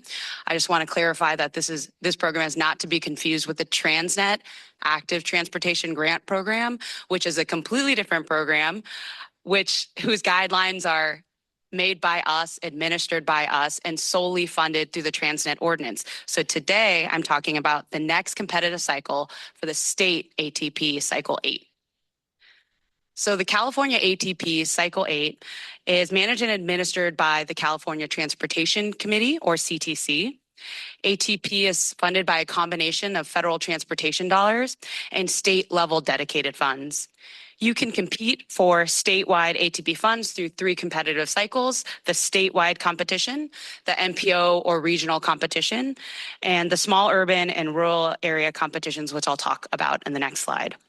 By law, at least 25% of ATP program funds must go to a disadvantaged community, or a DAC. And ATP awards must achieve ATP goals, which include increasing walking and biking trips. They must improve safety and mobility for non-motorized users, and they must advance regional climate and public health goals. And lastly, they must provide a broad spectrum of project benefits that help multiple users, including users in disadvantaged communities. So the California ATP funding available for Cycle 8 is $619 million. The donut chart here on the slide breaks down the funding allocation by competition type. So the statewide, regional, and small urban and rural that I talked about earlier. The statewide and regional competitions are the ones that are pertinent to the San Diego region. Those are the ones in blue and green. So the statewide competition is in blue. It will distribute 50% of available funding, or $309 million, wherein all applicants across the state will compete for that same pot. Projects not funded through the statewide call will then compete again in their respective regional or small urban and rural competitions, whichever one apply. So for larger regions like ours, 40% or 225 million will go to an MPO for a regional competition. And the MPO region's allocation is determined by a calculation based on a region's population. So for the San Diego MPO, our region was allocated approximately $22.5 million for cycle 8. And that's the amount that we will release in the regional ATP cycle 8 call for projects. So SANDAG has held 7 cycles of the regional ATP to date, and the history of those cycles are on the slide now. So the first cycle was in 2014. We released $13.4 million, and the last cycle was cycle 7 in 2024, where we released just over $6 million. We've awarded over $150 million in regional ATP funds for 42 regional active transportation projects. Of those projects, 98% of those were infrastructure projects. So being animated on the slide is the first component of the statewide ATP, which is the state call for projects. So the CTC was presented with the state guidelines and the funding estimate on March 19th, which was last Thursday. The state ATP guidelines were adopted, and thusly the statewide call for projects was released on the same day. So the statewide call for projects is open now, and you can apply for the statewide call. And applications will be due on June 22nd, which is indicated by the blue dot in the middle of this timeline.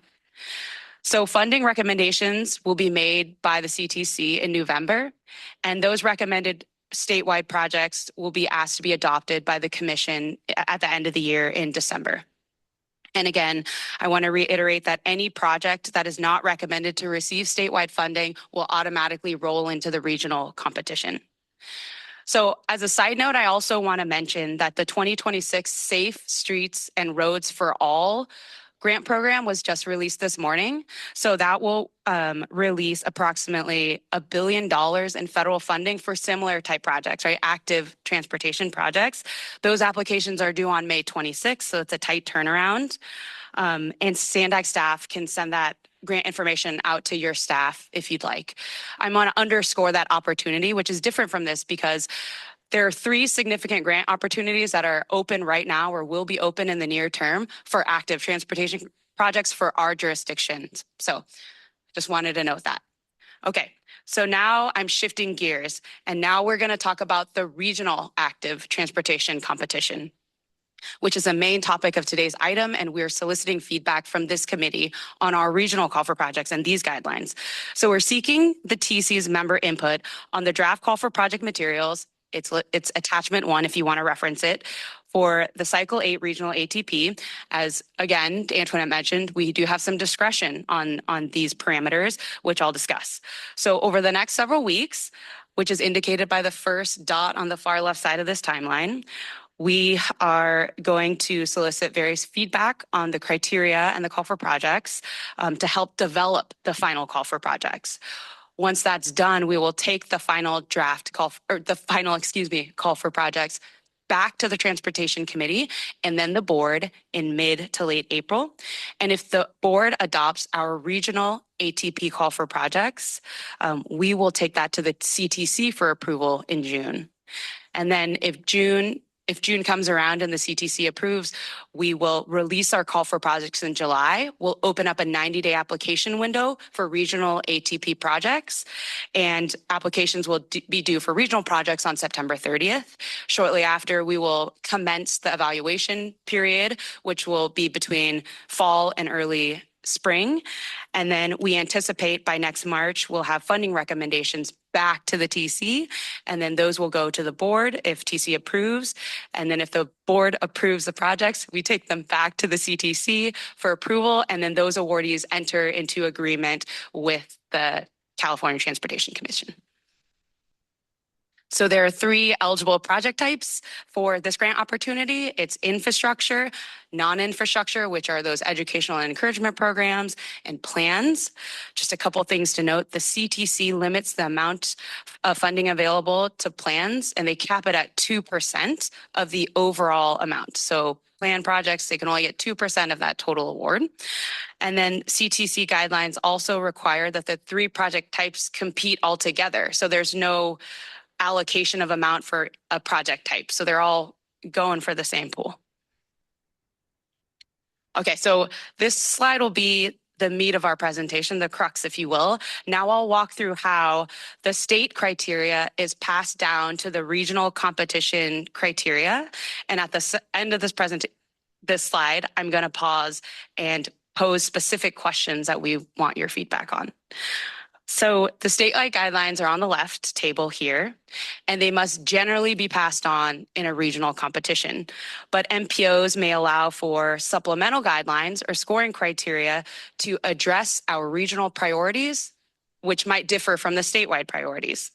But any changes that we make, again, like I described earlier, they have to be approved by the CTC. So just a quick note, past performance is crossed off on the statewide criteria because, again, SANDAG doesn't enter into ATP agreements with the grantee. It's only the CTC that's doing that. They're concerned with past performance. They reimburse the grant dollars. So this is not a pertinent criteria to our region. So thus it's not prioritized. It's not in our scoring criteria. Okay, so on the right is the statewide criteria that gets passed down to the regional call. And this is from last cycle. I want to underscore that this is from cycle 7. And while the evaluation criteria are largely the same, you'll notice that the points possible and the weighting are different. Included in the purple text are criteria that are unique to the statewide call and the regional ATP. And in cycle 7, the call broke out the statewide's scope and plan layout consistency criteria. And then we broke it out into 2 different criteria, cost effectiveness and project readiness. And that was to ensure that regional projects that were selected for funding were cost effective, that they were ready to be implemented or shovel ready, and are located in areas where the project will have the greatest benefits to the surrounding communities. And also for over a decade, our demand analysis criteria has successfully prioritized regional projects in high density areas. Given the current regional landscape, however, should we evolve our criteria to better balance high density demand with safe, connected, and accessible infrastructure in other communities like rural and suburban communities? So we are looking for TC's guidance on the draft regional cycle 8 scoring criteria. Shown here, to ensure alignment with the region's priorities, and we specifically invite feedback on the following. Prioritizing, changing, or potentially eliminating criteria, so which criteria needs adjustments to maximize our regional impact. We want you to look at the regional additions, so that's the purple text here. Do these proposed additions in the purple still align with our current needs? And lastly, scoring structure. So consider revisiting the weights, right? The percentages in the parentheses here and the total points. We have total points as 200. The state has 100. Do we want to change that? And also, we apply a minimum point threshold for funding eligibility, and the state doesn't. So in cycle 7, we required that projects had to score a minimum of 60 points to be even considered for funding, which in the grand scheme of things could be considered low out of a scale of 200. So is that something you want to consider changing as well as a minimum threshold? So keep these questions in mind. We'll come back to these questions at the end of the presentation to allow for public comment. So I want to turn into another requirement by the state. So I mentioned earlier that the ATP requires that 25% of funds, they have to go to a disadvantaged community.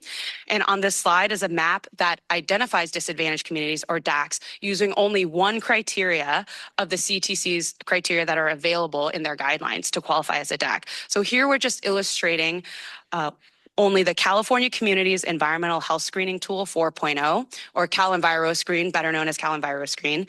So statewide applicants are able to qualify as a disadvantaged community using other criteria, including median household income, national schools lunch program, healthy places index, and Native American tribal lands, which are not included here. So I'm just showing you here one methodology to identify a DAC, and all the projects that are selected, of the projects that are selected, 25% have to benefit these smaller groups of communities. Let me just jump in. So for the final call for projects, we'll produce a map that layers in the other disadvantaged communities as well. We didn't have time to do that yet, but you'll see other areas light up on the final map for disadvantaged communities when we take into consideration the other criteria. This is just the one that was easy to grab from the state. Thanks. Okay, so here's another map of agencies that applied for regional ATP funding for cycle 7. So in the orange squares are the agencies that applied. The green dots are the locations of which ATP awardees were selected. So the benefits to DACs was obviously a key factor in these projects that were selected. But at the end of the project results, when they were awarded, we did receive comments about the results, about geographic equity, and about how the awards were concentrated near or south of the 8 freeway. So there was this desire that was expressed for regional grant programs to consider this criteria to lead to better geographic distribution outcomes. Right. So the comments asked that this feedback be incorporated into future rounds of competitive grant cycles that are administered by SANDAG.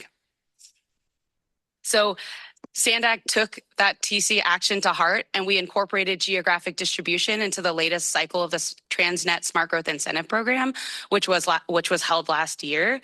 And what that does is it spreads funding across different regions or different parts of the entire region to ensure that resources reach a variety of communities and that all of the funding isn't concentrated in a specific area, right? So this slide just generally shows how geographic distribution works and how it was deployed for smart growth. So there's 8 hypothetical projects by 6 hypothetical cities with random scores, right? So in the purple squares are the second highest rated projects for cities A and city B. And if geographic distribution is a factor, these projects are skipped over because their first highly scored project was awarded. So that area was already funded. So this hypothetical scenario, only $500 was available. So you can't go back to the top of the list and consider city A's project A or city B's project B, right? So, oh, sorry. I'm moving ahead too fast. So factoring in TC's comments from regional ATP cycle 7, we included geographic distribution in the draft call for projects for cycle 8. And that's attachment 1, and geographic distribution can be found on page 16. But we want your feedback today on whether or not to include geographic distribution, right? So we're presenting this methodology to be clear and to be transparent to all prospective applicants and to ensure understanding. Again, I'm going to underscore, if a city has multiple applications, they may be passed over for funding if geographic distribution is a requirement, because grant programs will use this to ensure that equitable distribution is achieved across a broader region like ours, and prioritizing a diversity of locations is done over awarding multiple high-scoring projects from a single area. Right? So while top scoring applications often win generally in grant applications that don't have geographic distribution, this requirement means that highly scored projects may be passed over in favor of a community that might not have a grant yet. Okay. That concludes the presentation portion. We'll move into the discussion session, but I'm going to turn it over to Chair Zito to facilitate public comment and any questions that the committee has. Yeah, appreciate that. Let's go to public comment for this item.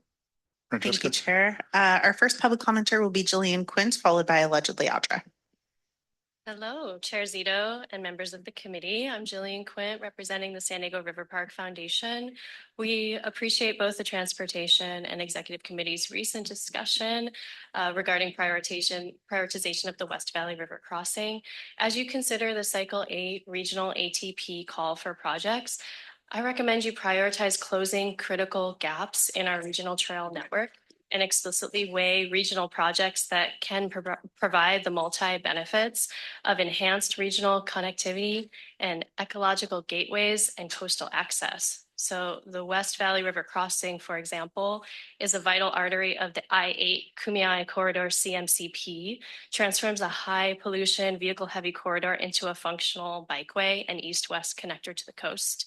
The return on the investment for this type of project is arguably as high and transformative as any other segment. By bridging this single gap, you are not just building a bridge, you're activating a decade of EAP investment and suddenly connecting 10 plus miles of existing trail from stadium to the sea. This project is a high leverage environmental asset. It serves as an ecological gateway that integrates habitat protection and quiet recreation. I'll just say that we recently audited this gap with about 32 community volunteer riders. And to put it simply, the ride was really intense. Our assessment confirmed that for the average resident, this isn't just a gap, it's a major barrier to alternative transportation options. Bridging it is a matter of environmental justice for historically marginalized communities, Linda Vista and Midway Pacific highway communities. With the I-8 corridor population set to triple, we urge you to use this regional ATP cycle to prioritize these vital links that provide both regional connectivity while providing multi-benefits as ecological gateways and coastal assets. Thank you, and thank you to the SANDAG staff for your work. Thank you. Our next speaker will be allegedly Audra, followed by Mark. It is so hard to listen to propaganda updates. Why don't we just give out hamster wheels since we're on a road to nowhere? That's right, we're already on one. It is so negligent what you guys are doing. And just to look at your goals, you want to increase walking and biking, obviously, right? And then you're also educating and encouraging people, meaning indoctrinating them to believe that the reason why you want them to walk and bike is to save the planet, which you're never going to do. But you are talking about enhancing public health, including the reduction of childhood obesity, right? Is there a significant issue with childhood obesity? Why are we always using children as a means to do super nefarious things? Because all I see is money whores doing anything for money, getting into programs and stuff, which are so difficult just to get that money. It's like, if you don't jump through this hoop right, you're not going to get it. I mean, but why again are we using children like there's some crazy obesity problem with children? And this is actually going to stop that. Do you have any data on like how many children are obese in San Diego and how many are actually using your active transportation? Because I'm pretty sure they'd ride a bus as opposed to walking or biking if they're obese. But you guys always do stuff under the guise of something that is going to protect us. And it's like, if you want people to be outside walking and biking, don't you think the air that's toxic around us, that should be a problem, right? I mean, you're concerned about what's emitting from cars, but you don't care what's falling onto us from the sky. So, I mean, this is actually more dangerous, knowing that that's taking place. And then the fact that you're using children when there's actually a child trafficking issue and people like Scott Wiener having sex with children, but obesity, to use that and use them as a reason. Thank you. Your time has expired. Our next speaker will be the person with the phone number ending in 1415. You can go ahead. I'm so sorry, Mark. Mark will be next, and then we'll go to the online commenter. My apologies.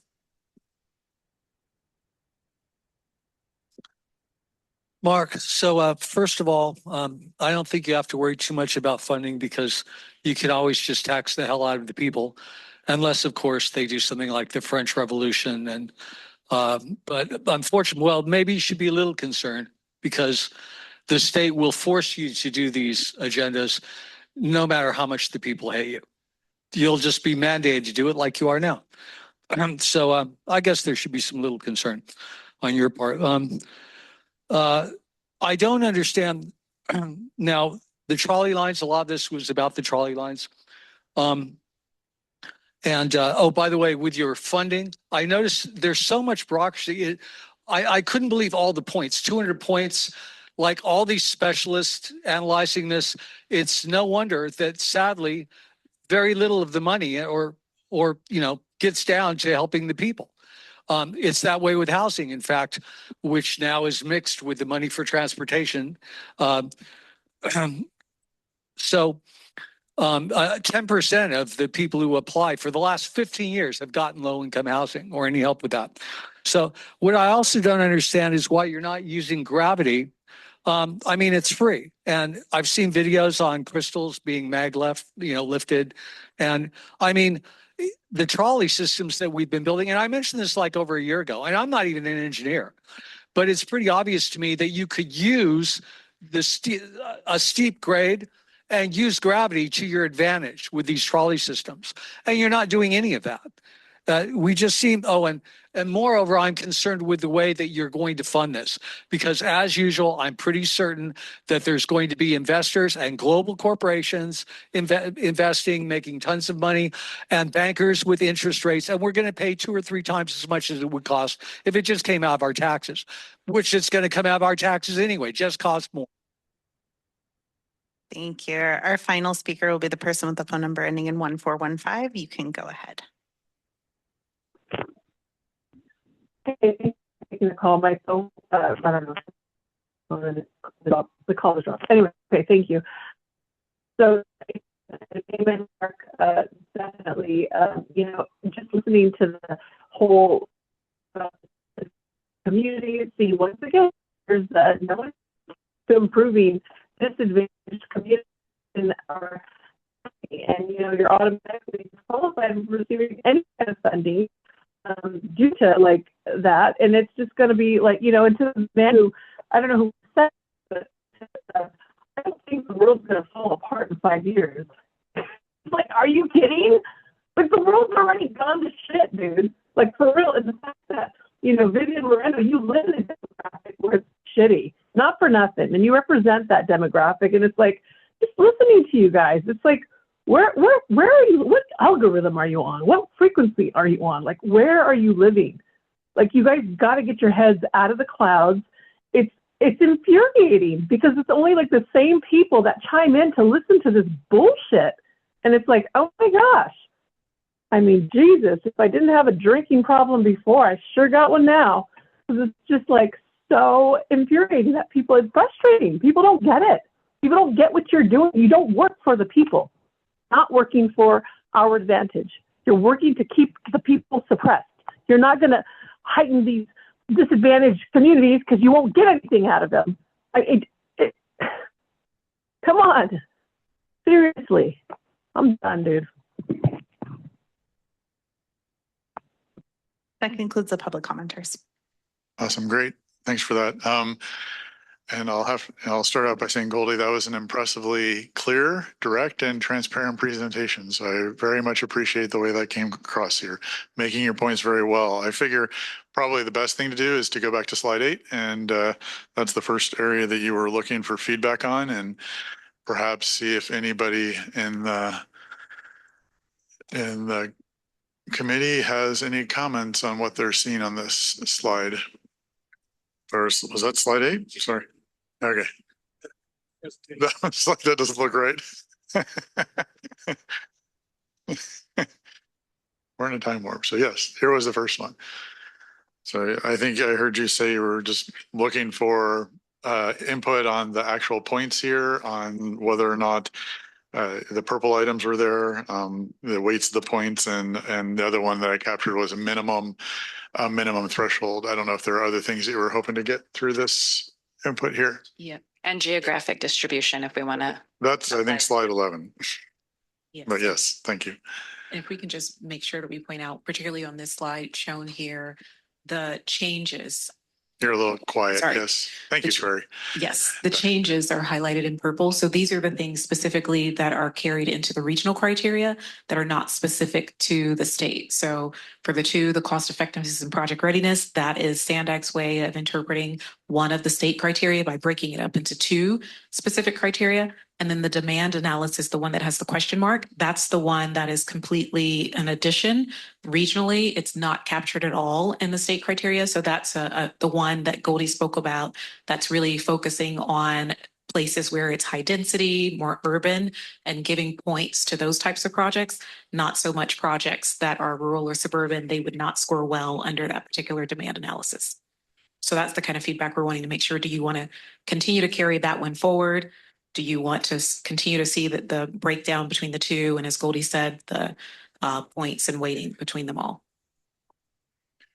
Anybody want to start with input? Yeah, go ahead. I just had a quick question before providing input. For the project readiness and completion major milestones, you can get partial pointage for that, I assume? And that's just on what percentage the project has been planned out? Yes. Okay, just curious. Thank you. Anybody else want to jump in at this point? Yes, go ahead, Steve. I guess speaking of as one who lives in the eastern part of the county, the geographical component would be very welcome. It's hard to get density out in Valley Center or Ramona or some of the other eastern places, and having that as a criteria with a little more weight would be useful. Thanks. I don't know. And just for clarity, it's with the way it's implemented right now, it actually isn't a weight in the scoring criteria. It's just how the projects are selected to force more geographic distribution. But your inputs are you're wanting to be able to factor in geographic distribution in some form or another. Yeah, go ahead. Antoinette, did you have something to add? Yes, so you would prefer to not have the demand analysis as part of the criteria then, because that's what favors the more urban areas where there's a lot of density. Yeah, geography over demand. Okay. Yes, Mayor Sanchez. Thank you. Yes, we did talk a lot on the Transportation Committee about trying to bring in more equity, because most of the projects were going south of the 8 and not really reaching other areas at all. So that was when we were starting to talk about geographic equity, and we were able to do so the last grants to include geographic equity, and that included every single city. And I think we were all really happy about that. So I think that I would agree that having the highest density, that means that as much as I understand that has been traditionally where all the money has gone, that it's not reaching the other areas at all, and they're very needy. There are areas that have I think what was mentioned was lower income areas, right? We have those pockets everywhere in the county, but they're not being captured because of this the demand analysis. So I definitely would want to continue to use what we introduced in the last year or two, the idea of geographic equity. So that would be taking out demand analysis. And I do want to clarify, 25% of the funding has to go to those state identified disadvantaged communities. Right. We apply geographic equity or distribution to the remaining funds beyond the DEC. So I want to make sure that's clear. Right. Okay. But that is also a criteria as we move forward on the 75%. Yeah, and that's a good clarification. We may actually, I'll stop at this point to actually, how does that work? I mean, because we basically end up with one ranked scored list at the end, correct? Clearly 25% has to go to the disadvantaged communities, but you still have a ranked scored list. So if you're going down the list, you can counter one that is disadvantaged, one that isn't disadvantaged. How does that work in the context of geographic distribution? We prioritize ensuring that 25% is met. So in other words, we would have to fund the So you go through the list once, do geographic distribution. I mean, you go through the list once, do equity, And then once that's done, you go through the remaining list and do geographic distribution on that. Is that correct? And of course, the challenge with that is you could end up with all of the equity being in one spot in the entire county as well, right? Correct. Okay. Okay, so that's Perfect method. never, no, unless it's my method, but just kidding. No, that's what everybody's perfect method is, their method. But anyway, so yes, I think, yeah, Park Commissioner, you were at the end first, I believe. I just wanted to consider a criteria that improves connectivity to major employment and visitor destinations, including port properties and waterfront parks.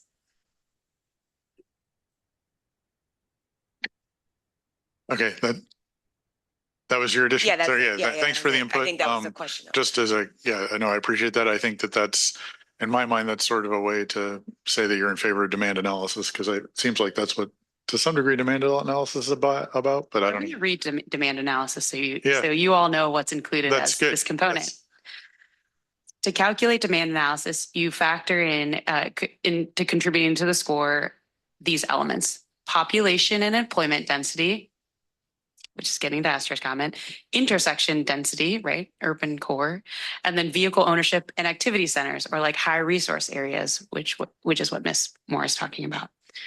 So it factors in a lot of things. We can weight them differently. You can take components out of the demand analysis and tease it out, keep the amenities component in there, or the high resource areas, like the amenities that you would like to keep when considering demand analysis. But I think that's, sorry, I think Councilmember Mendoza was first. Yeah.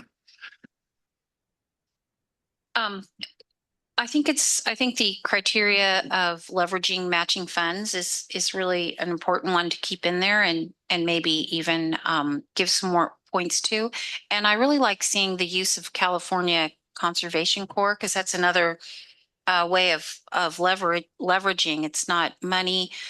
For instance, we had a community garden we have a beautiful community garden in Lemon Grove that my husband and his friend, both of them were in their late 70s when they started this, and they couldn't do a lot of the heavy work. So they contacted the California Conservation Corps, and it was just amazing, the work that these young people, they built everything with these two older guys telling them where to put it and how to do it and how to put up a fence. I think they learned more on the project. So I really like seeing that being included as well. Thank you. With that said, I just want to follow up for match. There is no match requirement per the state, but you can get points. And also we can increase that match points and weighting if that's important to our region. And same goes for use of California Core. It's required, but we could increase the points and increase the weight if that's important to you all as well. Councilmember Joyce. Not to make it too overly complicated, but I think demand analysis represents important questions in what we're talking about, but density in North County is not the same as density in South County. And so if we were able to localize, density points for a dense part of Oceanside, we do still want to prioritize our transit connections in those areas and active transportation. So I don't know if there's a way to take that point jump and maybe look at what our density areas look like in different parts of our region. Or if just taking it out is easier. We could probably go back and talk with our data science team and see what we could do in terms of how that would shake out in terms of the analysis. And if they could really separate the densities, it might be a little difficult. Thank you. Others have comments they want to add in at this point? So thanks for the input so far. I'm not sure you have enough feedback. I mean, from my perspective, it is kind of interesting. I think one, I guess from the public speaker's comment, I mean, would would closing a critical gap or actually completing a regional network component fall into any one of these scoring categories? Project connections. Project connections? Yep. Okay, so we have that, and it is clearly at this point under the proposed amount of very high scoring criteria, correct? So that's good to see, and thank you for that. I just my looking at this, I find it interesting that the geographic distribution, and has been brought up to point some way, is counterbalancing demand analysis. So if we're going to leave demand analysis in there, which I think I can support at this point in time, I would want to keep in geographic distribution because that'll then cause that to happen. I also do think that it's worthy considering, I don't know, potentially we could see how it comes out this time, but having some sort of geographic distribution applied to the 25% that has to be disadvantaged communities, so that, for example, we know that that maybe should just be the distribution that is used by our board representation here, correct? You have coastal North County, South County. So the East County, is one of 5 regions as opposed to one of 20 or 18 and 19 cities, right? So to try to get disadvantaged communities before more. And also from my perspective, I also do agree that 60 out of 200 seems like really low for a minimum score. I don't know. Nobody else addressed that. I don't know if people are interested in changing that or not. I would be more inclined to say, well, at least get to 50%. So 100 out of 200. But I have no idea if anyone else has any input on that. Yeah, go ahead, Steve. Yeah, I agree. I think 60 is way too low. You'd never make a decent grade in school with that kind of score. Right. Yeah. Eric, did you have a comment? Yeah.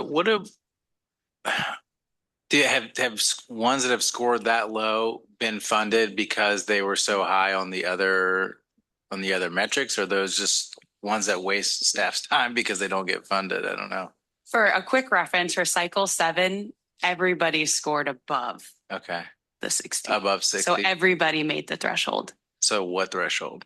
Of 60. Of 60. No, I mean, no, he's joking. What sorry. I apologize. But if we raise the threshold to something like 50%, then a couple of jurisdictions would have fallen out.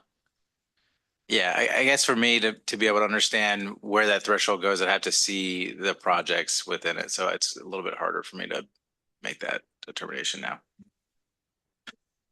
Yeah, I'm not going to fall on the sword on that one under the assumption that we'll likely always have more projects than we have funding. So the worst ones are going to fall off the bottom naturally anyway. And it sounds like, but once again, it seems like maybe that's something that could be part of the analysis of this round, saying, okay, here was the scoring. Let's take a concrete look of what actually did get funded and see if we think that makes sense. But because it's weird to have a threshold if it's meaningless, because everybody's going to make it anyway. Right. So either get rid of it or raise it. I just wanted to share that in addition to getting feedback from all of you, and you are very important, we're also talking to all your staff and all of the local jurisdiction staff as well to get feedback. Okay. So that is something that came up in one of the workshops that we did with staff, a belief that we should have a higher threshold, and we're hearing kind of similar themes that we've been hearing from your staff. Okay. I don't see. Did you get enough feedback? I don't see anyone else up here right now. Yeah. One thing I think about Committee Member Joyce's comment is resonating with me about just a different definition of density. Mm-hmm. And in other grant programs that I've worked on, there was just emphasis placed on understanding the unique characteristics of each region and making sure that funding gets in each quadrant. So that could be laid into geographic distribution, right? So X amount of projects are in North County, X are in South, like just some food for thought, right? About what you may see so that there is equitable distribution, but also ensuring the most quality projects in those sub-quadrants are awarded. Right. Yeah, which I think you're close to in this paradigm, but thanks for that. Okay, this was just a discussion item.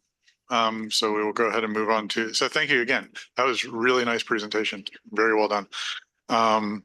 We will go ahead and move on to Item number 6, which is the Caltrans 2026 look ahead, and I believe Ann Fox is going to kick this off for us. Yeah, I will. And as we have Alan coming up to ready, it's been a little while since we've been here presenting on what we have going on in Caltrans. And so as part of a commitment to to SANDAG staff and to this committee to come back more regularly and kind of report out on the status of what we have going on in our projects and programs. We're here today to do just that, talk a little bit about what we have going on in 2026 with our programs, with our projects, starting more broadly with who we are as Caltrans, how we plan, we fund, we build, we maintain our state highway system infrastructure. We'll go through also and highlight several projects we're working on, several of those that we're partnering with amongst the representatives on this committee. And with that, I'll turn it over to Alan Kossip, our Chief Deputy for our capital program. Thank you, Ann, and good afternoon. Thanks for having us. As Ann said, we want to just touch on who we are, just as a reminder. And I think a lot of you know us as the owner-operator of the state facility, right? And so what that means, Big Sur, slide, who's picking it up? Caltrans. Monsoon in the desert, roads closed, who's out there? Caltrans. Graffiti, Caltrans. Landscape, fixing the asphalt. So it's a big role and responsibility throughout the state, as you see, 50,000 lane miles. So that's a lion's share of what we do. We deliver projects as well, but we're also we're planning the future in connection with the MPOs throughout the state, and we're developing policy so that folks can go from one end of the state to the other end of the state in a seamless manner, in a recognizable manner as our customer. So those are big key responsibilities for us.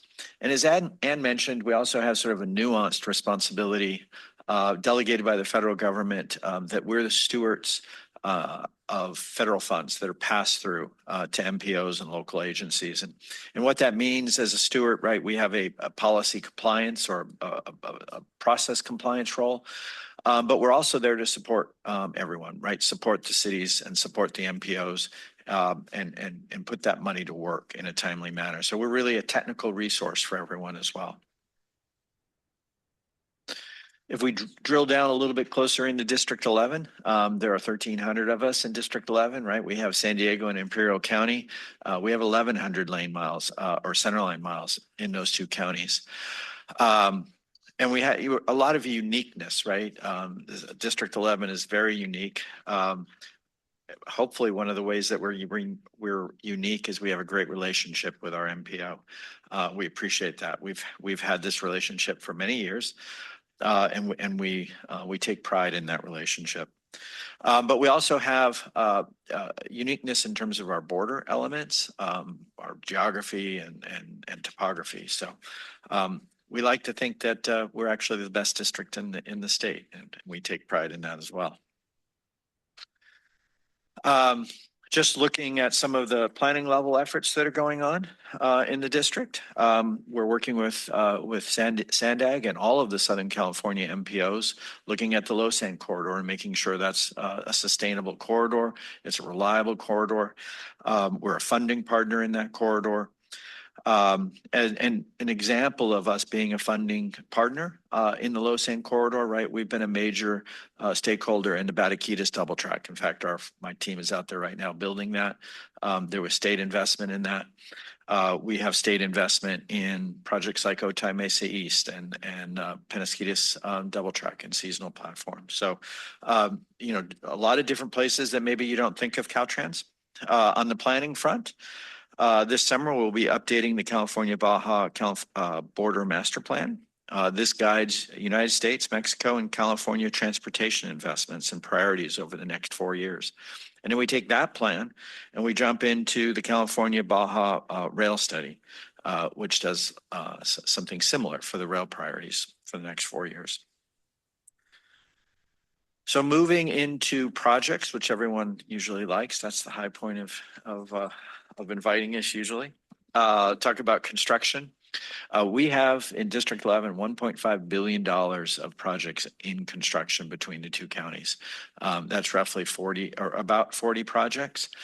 So we're a lot of different places. We appreciate your patience with us. This actually shows a full freeway closure that we had in sort of in the Mission Valley area, or I'm sorry, the Mission Bay area a few months ago. A lot of our construction is really focused on asset management, and that's replacing worn out culverts, which was what that closure was in Mission Bay. A lot of slab replacements, fixing curb returns, ADA compliance, complete streets, and it's really spread throughout the county. We have about $300 million of asset management just in the 805 corridor alone. We've got 78 corridor. That's $100 million asset management project.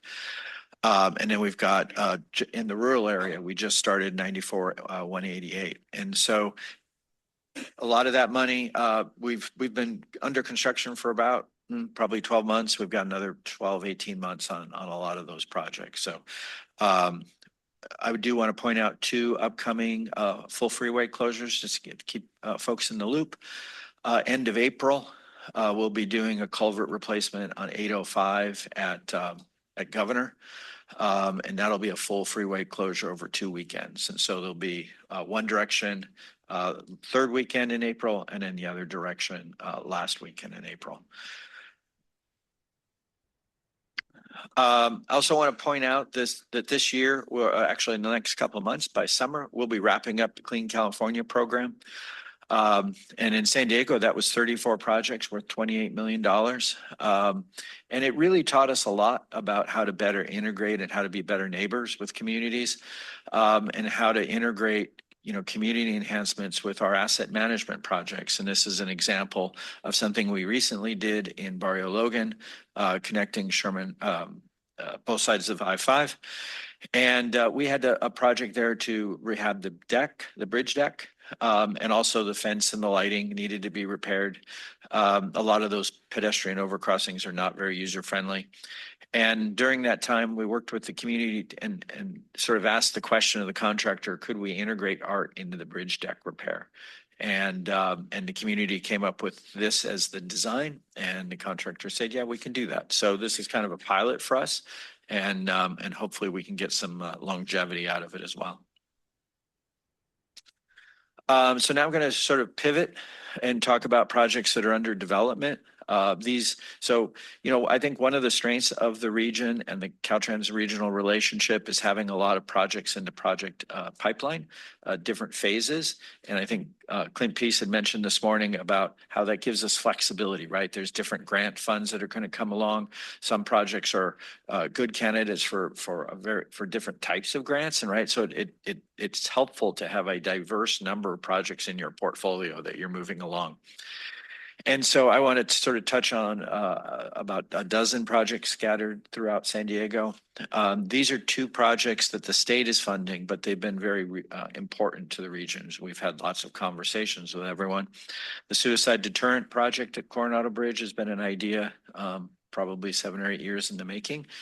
And really great news on that. We're wrapping up the design as we speak, negotiating the price with a selected contractor, and we'll be in construction by the end of the year. So that project is getting close to the end of the delivery pipeline. Probably at the beginning of the delivery pipeline is it's also time to restore and rehab the foundations and on the Coronado Bridge. And concurrently with that, we're relooking at the fenders on the columns, and informed by a lot of the problems that they had in Baltimore. Ships are designed differently than they were when we first designed the bridge, and so we're reevaluating the fenders. This is a very complex project, right? Any job you're in the water, but also we need to make sure that the operations of the bay is not impacted either with naval or goods movement. So We had a public scoping meeting earlier or late last year, and we'll have the document out on the street, environmental document in January 27. And so currently looking at different alternatives. We haven't really zoomed in on or focused in on a foundation repair alternative. As I said, it's fairly complex. I'll bounce into East County for a little bit and talk about the projects that are underway there. 67 highway improvements. We've had lots of great conversations here on that. The good news there is the technical studies are wrapping up, and we hope to have the draft environmental document out for public comment in the summer of this year. And I'll make a general comment about all of these projects because, you know, as a group, these are all very large projects, right, and very costly. And one of the things we've talked about in here is also looking at phasing. So all of these projects have a sort of a 2050 vision. And then how do we, or what can we deliver? What's good bang for your buck in phases that build you a foundation? Ultimately, we can get to the 2050 vision, but we don't have to build it in one fell swoop. And 67 is a good example of that. Another project that we're just now sort of maybe earlier in the environmental process is the 52 operational improvements. This would get us managed lanes, 2 managed lanes over the hill between Santee and I-15. Looking at various variations of that as well. Public scoping meeting later this summer. On 94-125, good news there. That's a project that we already sort of had a conversation about. What if we split it into 2 pieces? And the good news here is that phase 1, which kind of builds the aux lanes in Spring Valley, La Mesa. That project is completing design and utility relocation plans next week. As a matter of fact, we're hoping to declare victory on that design set of plans and go into construction by the end of the year. Phase 2. So if you were, for those of you who were here for the discussions in the past, originally we had it's a direct connector that's missing. The idea was to put a new direct connector as a tunnel. We had problems with groundwater there. And so the phase 2 will reevaluate making it a traditional bridge instead of a tunnel. So we need probably about 2 years to reevaluate that environmentally. And then the idea would be to be shovel ready by 2030 with phase 2. But phase 1 is fully funded. And as I said, we'll be out in construction later this year. In central and southern San Diego, I just point out a handful of these projects in the interest of time. But one of the big themes is in the project delivery pipeline is closing some gaps in the managed lane system.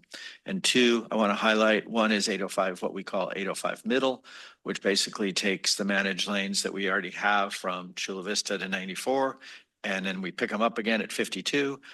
Middle project would connect from 94 to 52. The big challenge with that job is the viaduct over 8. So that is another project that's fairly early in the process. 15 managed lanes is also getting started. The gap between the transit lanes in City Heights and where we pick up managed lanes in Tierra Santa area. And so that would include a direct access ramp at Claremont. And that project is beginning the environmental document as well. So these are all projects you invested through the art tip, and now you're just, you know, we're putting your investments to work and getting them up and running. And then lastly, I'll look at North County. And Mayor Sanchez had mentioned extending the HOVs, or the managed lanes, I should say, from 78 to 76. That's a project that you funded design on. We will be shovel ready. Construction is not funded, but we will be shovel ready by the end of 2027.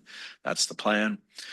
578. If you know the area, I know the mayor does, but we've got a signal, right, where 78 tries to get onto 5 and it congestion backs up on 78. So this project would address the congestion caused by that signal, as well as constructing 3 miles of managed lanes on 78. That project is beginning the environmental process, more or less. And in fact, we have a scoping meeting planned for May That's our first major milestone for the project. 78 managed lanes, right? That would connect the work that we got on both ends. So our perspective was that you need to invest first on the two ends, because really that's the bottleneck, is getting people on and off the interstates, the north-south interstates. And so 578, 1578, and then close the gap in the middle. So the middle is the farthest behind.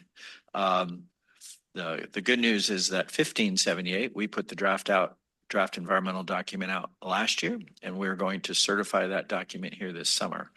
And so we're already thinking about what's phase one look like, and hopefully it'll be a seamless transition from certifying that document and beginning the phase one design. So, you know, and I know time was short. That's a lot to take on, but those are probably what I think are the highest priority projects. But I'll leave it open to questions. Highest priority on the state highway, I should say. Yeah, great. Thank you, Alan. Francesca, do we have any public comment?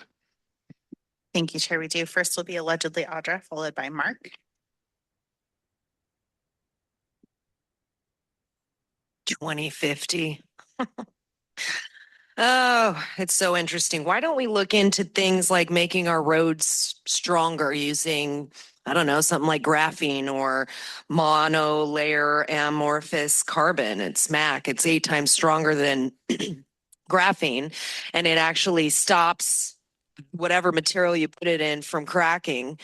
You know, it's like we basically build things like really crappy, and then it gets used a lot, and then nobody keeps up with the infrastructure, and then decades down the way, like it just costs more and more money to even just put in stupid, you know, the slurry seal and stuff like that. I mean, it's like we work against our ability to actually provide something that is going to have a lifetime use, instead of the lifetime use being like 2 years. And then with all of this implementation of electric vehicle infrastructure, or these, you wanting to do the fleets for heavy duty trucks, like how are the roads going to be able to even sustain that if we can't even, you know, make them have a long lifespan?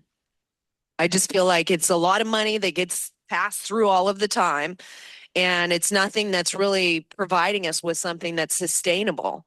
And, you know, and you're looking at, you know, the border master plan. I feel like, why don't we, what you guys should be trying to implement something where if we're trying to reduce greenhouse gases and Mexico has no emissions like we do, then you should be charging cars that come into San Diego from Mexico that are not registered in America and don't have the same emissions requirements. Because otherwise, no matter what you guys do, you're never going to meet the goals. You never will anyway, because it's all based off of fraud. But if you actually cared, you would be doing things that would stop that from happening, not encouraging more of it. Our next speaker will be Mark, followed by Consuelo.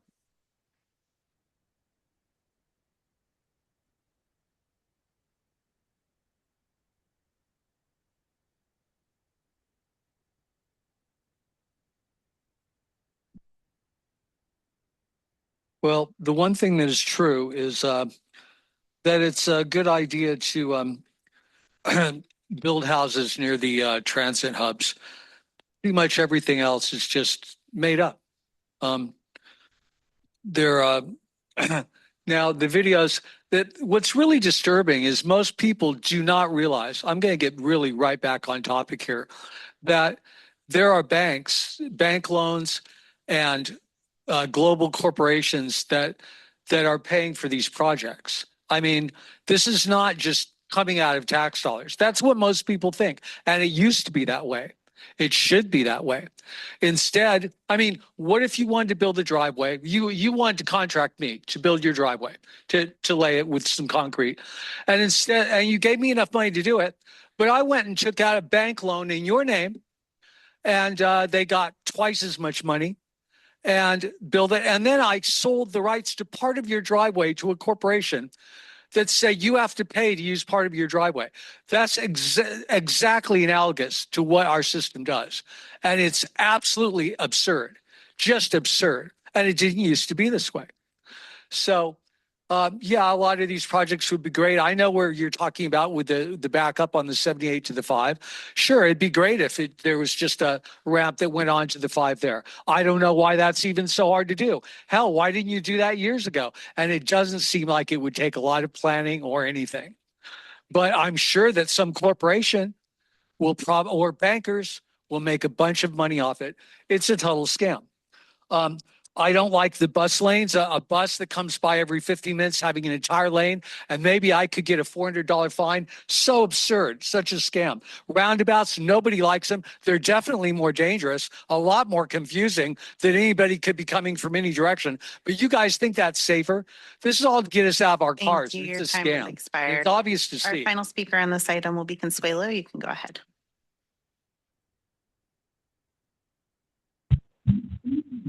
Okay, Consuelo here. Yeah, and I guess I can't agree any more with the previous concerned citizens. It's just very sad that the majority of our county have no idea of the plans that were just spoken about. It's, you know, I mean,